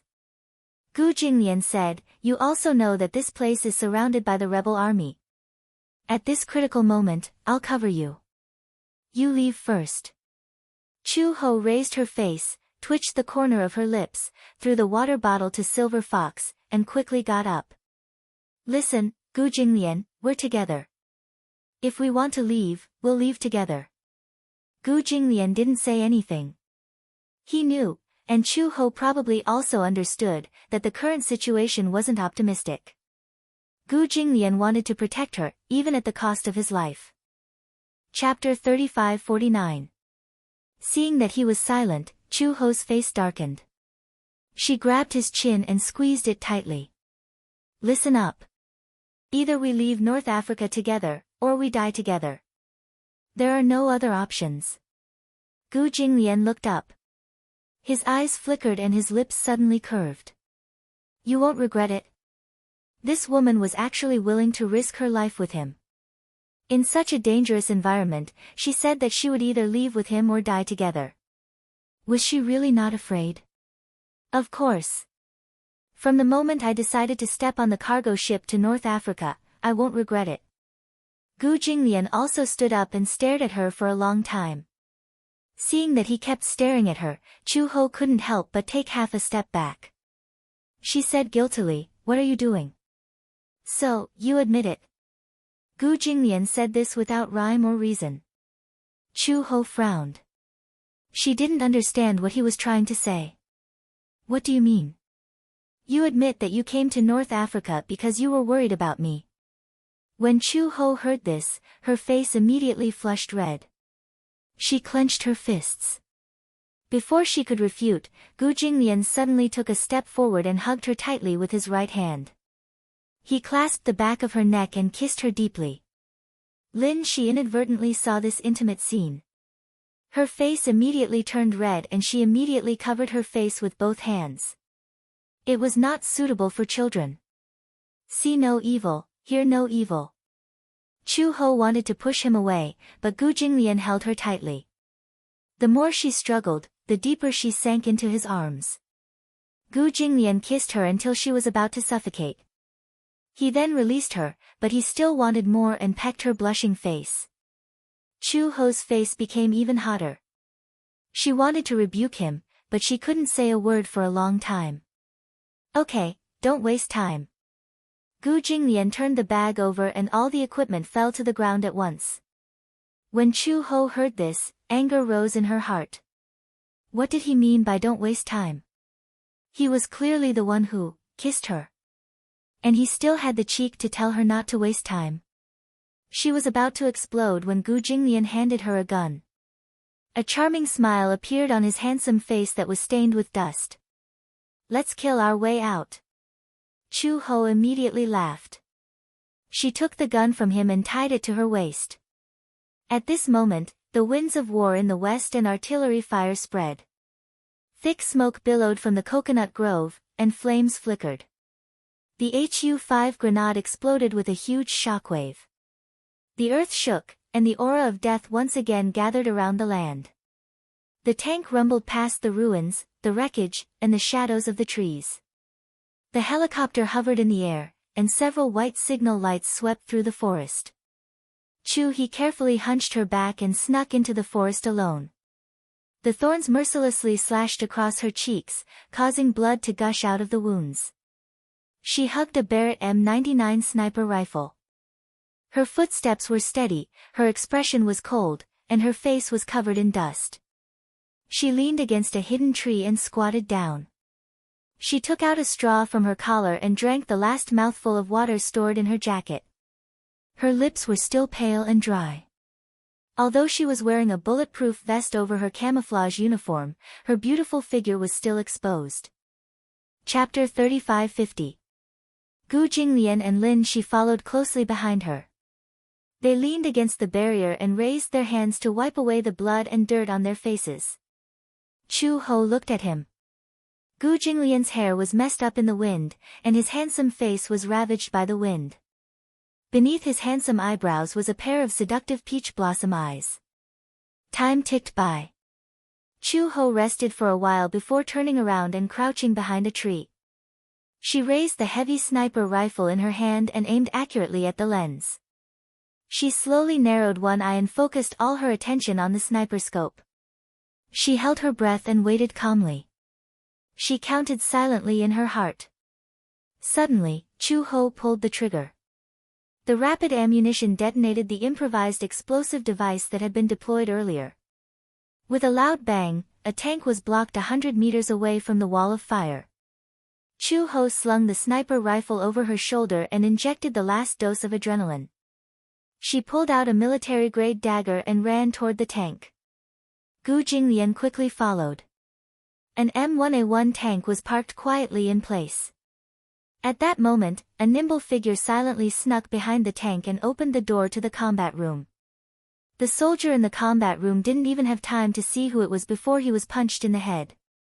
Before he could react, a strong arm picked up his tottering body and twirled the dagger in the soldier's hand. The poor man felt a chill in his throat and hot blood sprayed onto the passenger seat. The stench of blood assailed his nostrils. Chu Ho quickly used the same method to sneak into the engine room, leaving behind a collapsed corpse and a messy cabin. She crept toward the cockpit. Zaifi. Zaifi. There's an affair. Zaifi, please answer if you hear me. Please answer if you hear me. Zaifi, quickly lock onto the target. A man's standard English voice rang out from the cockpit of the tank. However, there was an eerie silence in the cabin. No one answered. A sturdy combat boot stepped on a corpse that was gradually turning cold. Chu Ho lifted his cold face. Blood was flowing from the dagger in front of him. She wiped away the blood that had splattered on her face, and her eyes revealed a ferocious look. She kicked away the corpse that was in the way and cut off the radio communication. The noise stopped abruptly, and the cabin returned to silence. She was very familiar with the operation of the tank. In just a few seconds, Chu Ho quickly adapted to the operation of the M1A1. Gu Jinglian also got into the tank. One person was in charge of setting up the tank, while the other was in charge of the turret. She skillfully pushed the joystick and cut into the order, her cold eyes surging like a storm. Zaifi. Please answer if you hear me. Please answer if you hear me. In the cockpit of another tank, a man with chestnut hair shouted at the top of his lungs. He cursed as he gasped for breath, the veins on his forehead bulging. The burly man was sweating profusely as an inexplicable uneasiness rose in his heart. In that breathtaking moment, a beam of fire whistled through the air. The man with chestnut hair only felt the cabin shake violently. He was so shocked that he fell back into his seat. This shot had fatally struck the main turret of the tank, and the core of the attack had been accurately destroyed. Chapter 3551. Chu Ho held the joystick with both hands, and her gaze was domineering. Gu Jinglian controlled the turret and kept attacking the target. Under the attack of the artillery, the target tank crashed into a tree trunk and flipped over. You drove the tank well. Gu Jinglian rarely praised. Chu Ho also said, your aim is not bad. The two of them looked at each other and smiled. At such a dangerous moment, the two of them could still talk and laugh so easily. Chu Ho said, I've driven tanks, nuclear submarines, and armored vehicles before. Gu Jinglian said, this is the first time in my life that I've driven a tank. But I saw that you were so familiar with it that I thought you had experience. I'm just learning now. The two of them reached a safe area and found Lin Shi. Chu Ho drove the tank until they were outside the battlefield. There was an armored vehicle parked by the side of the road. When the lights came on, there was someone inside. Chu Ho used the same trick again and sneaked into the armored vehicle. After killing the soldiers who had let down their guard, Gu Jinglian got into the car with Lin Shi. She drove the armored vehicle, and the three of them sped towards the signal base station. The night was dark, and dark clouds covered the moon. The hazy light and shadow shone into the abandoned signal tower, making it look like a lonely city. The three of them rushed to the signal base station, but Gu Jinglian did not see anyone else. He walked into the signal base station, but there was no one inside. Gu Jinglian's eyes darkened, but he had already guessed that the team that was separated from him was probably dead. After all, having too many people would be a burden. That team was not made up of elite soldiers. There were many engineers and higher-ups in it. They did not have the strength to truss a chicken and could not even shoot accurately. It was indeed difficult to break out of the encirclement with so many people. If it were not for Chu Ho, he would not have been able to kill his way out on his own. After all, war was merciless. No one had an absolute halo, and deaths and injuries were inevitable. Chu Ho also expected that those people had probably died in the battlefield, but she heard Gu Jinglian say, "We don't have engineers. The signal may not be able to be repaired." "It's all right." Chu Ho smiled and walked to the dashboard. He opened the hidden door and looked at the circuit inside. "Find the toolbox." "I'll give it a try." "You can?" "Yes." Chu Ho's reply was concise and comprehensive. Gu Jinglian and Lin Shi immediately split up to look for the toolbox. They finally found it in the cupboard. In the sky far away, the smoke of gunpowder gradually spread out, and the clamor of firearms gradually came to an end. 8,000 meters away from the coconut grove, a well-equipped, fully armed team was rapidly closing in on the signal tower. "Max, lead the 7th Division and surround the signal tower in the north. Storm, you and the 9th Division will break through the encirclement with me." A man in a camouflage uniform was crawling in front of the broken wall. He was the leader of the entire team. The man turned around and ordered his men with a serious expression. He said solemnly, "We just received news that a suspected government spy has sneaked into the war zone and is heading towards the signal tower. We have to surround them and eliminate the spy." A group of Special Forces soldiers holding Browning M2 machine guns nodded quietly. Soon, the lighthouse let out an alarm that resounded through the sky. Beams of signal beams crisscrossed and rotated in the sky. The man calmly waved his hand and said in a low voice, "Charge." Chapter 3552. The leader held his head high and led the elite division to the north of the lighthouse. At this moment, a sniper rifle shot rang out, and Max fell to the ground with a thud. His head had been accurately blown off. The bullet was too powerful and seemed to have been carefully modified. Poor D, whose head was a bloody mess. It was too horrible to look at. The leader was stunned. However, in the next moment, a fireball whizzed towards the 7th Division like a meteor with a thick tail of smoke behind it. The leader of the division roared in grief and indignation. Following a loud explosion, miserable howls of pain could be heard. The Epira's rocket launcher had overturned the entire 7th Division, and an earth-shattering shockwave swept over them. Then, a cold voice echoed through the loudspeaker in the silent night. "I'm warning you. No matter whose unit you're from, retreat 5 miles away immediately. Otherwise, I won't show any mercy." The cold and arrogant voice reverberated in the ruins. The man looked around cautiously, but he could not see anyone. The voice said again, "Hey, I'm up there." The man looked up and saw Chu Ho with her black hair dancing in the wind. She stood proudly at the top of the lighthouse with her arms crossed. Behind her, signal beams crisscrossed and overlapped. The strong wind lifted the coat tied around her waist. She looked valiant. Chu Ho's expression was arrogant. Her slim figure was like a phantom from the Azura Palace, cold and heartless. She gently stroked the modified Barrett M99 sniper rifle in her arms. From time to time, she tilted her head and opened the scope to aim at the leader's head. She smiled eerily and said, "If you want to go to hell, I don't mind you taking one step closer." The man's expression changed. Panic flashed through his eyes. The group of special forces also panicked. They stood still and did not dare to act rashly. The leader raised the loudspeaker and said sternly, "Are you spies sent by the government? If you hand over the information in your hands now, we'll let you live immediately." Chu Ho raised her eyebrows and said sarcastically, "Oh. Looks like there's a misunderstanding. I'm not a spy. Those casualties in the battle zone, were they your doing?" "Yes." Chu Ho admitted, "It was you rebels who wanted to kill me for no reason. I was just trying to protect myself." The leader's face turned cold and a chill ran down his spine. An army of more than 100 people had been completely annihilated by this seemingly weak woman. Who was she?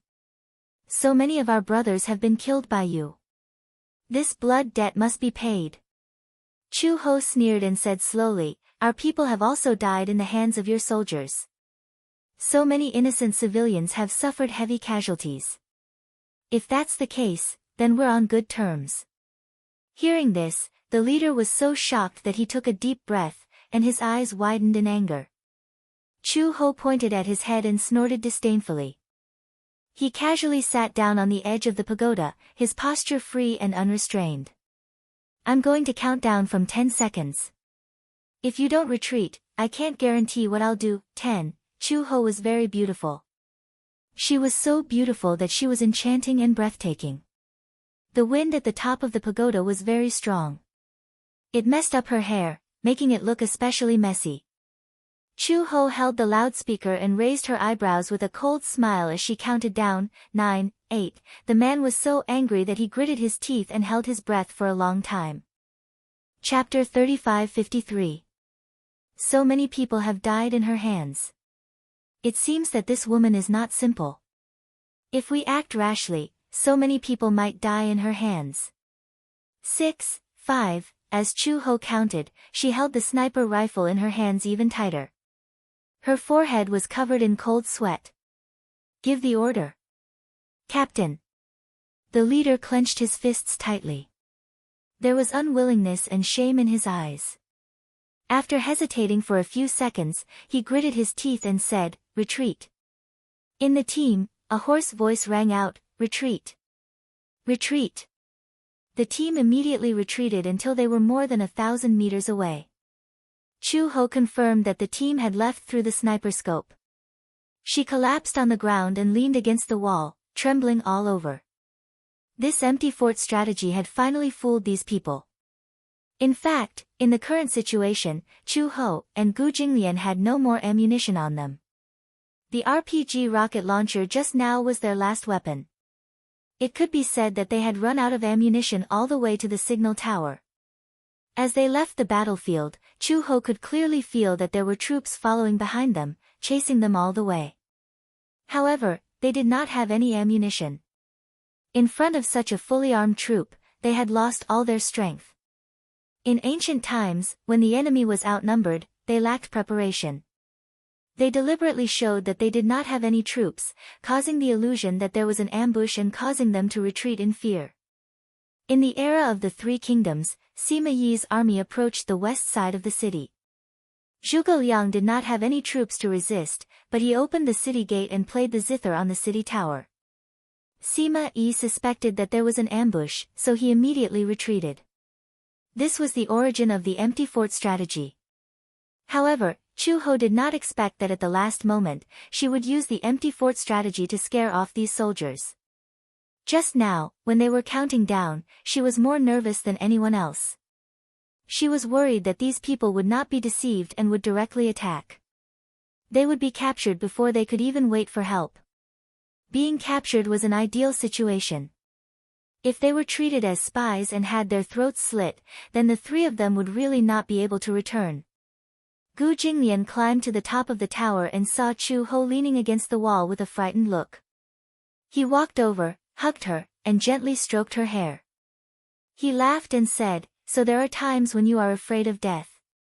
"I'm not afraid of death." Chu Ho clenched his fists. "I'm afraid that Xiao Bao will lose us." Gu Jinglian was stunned.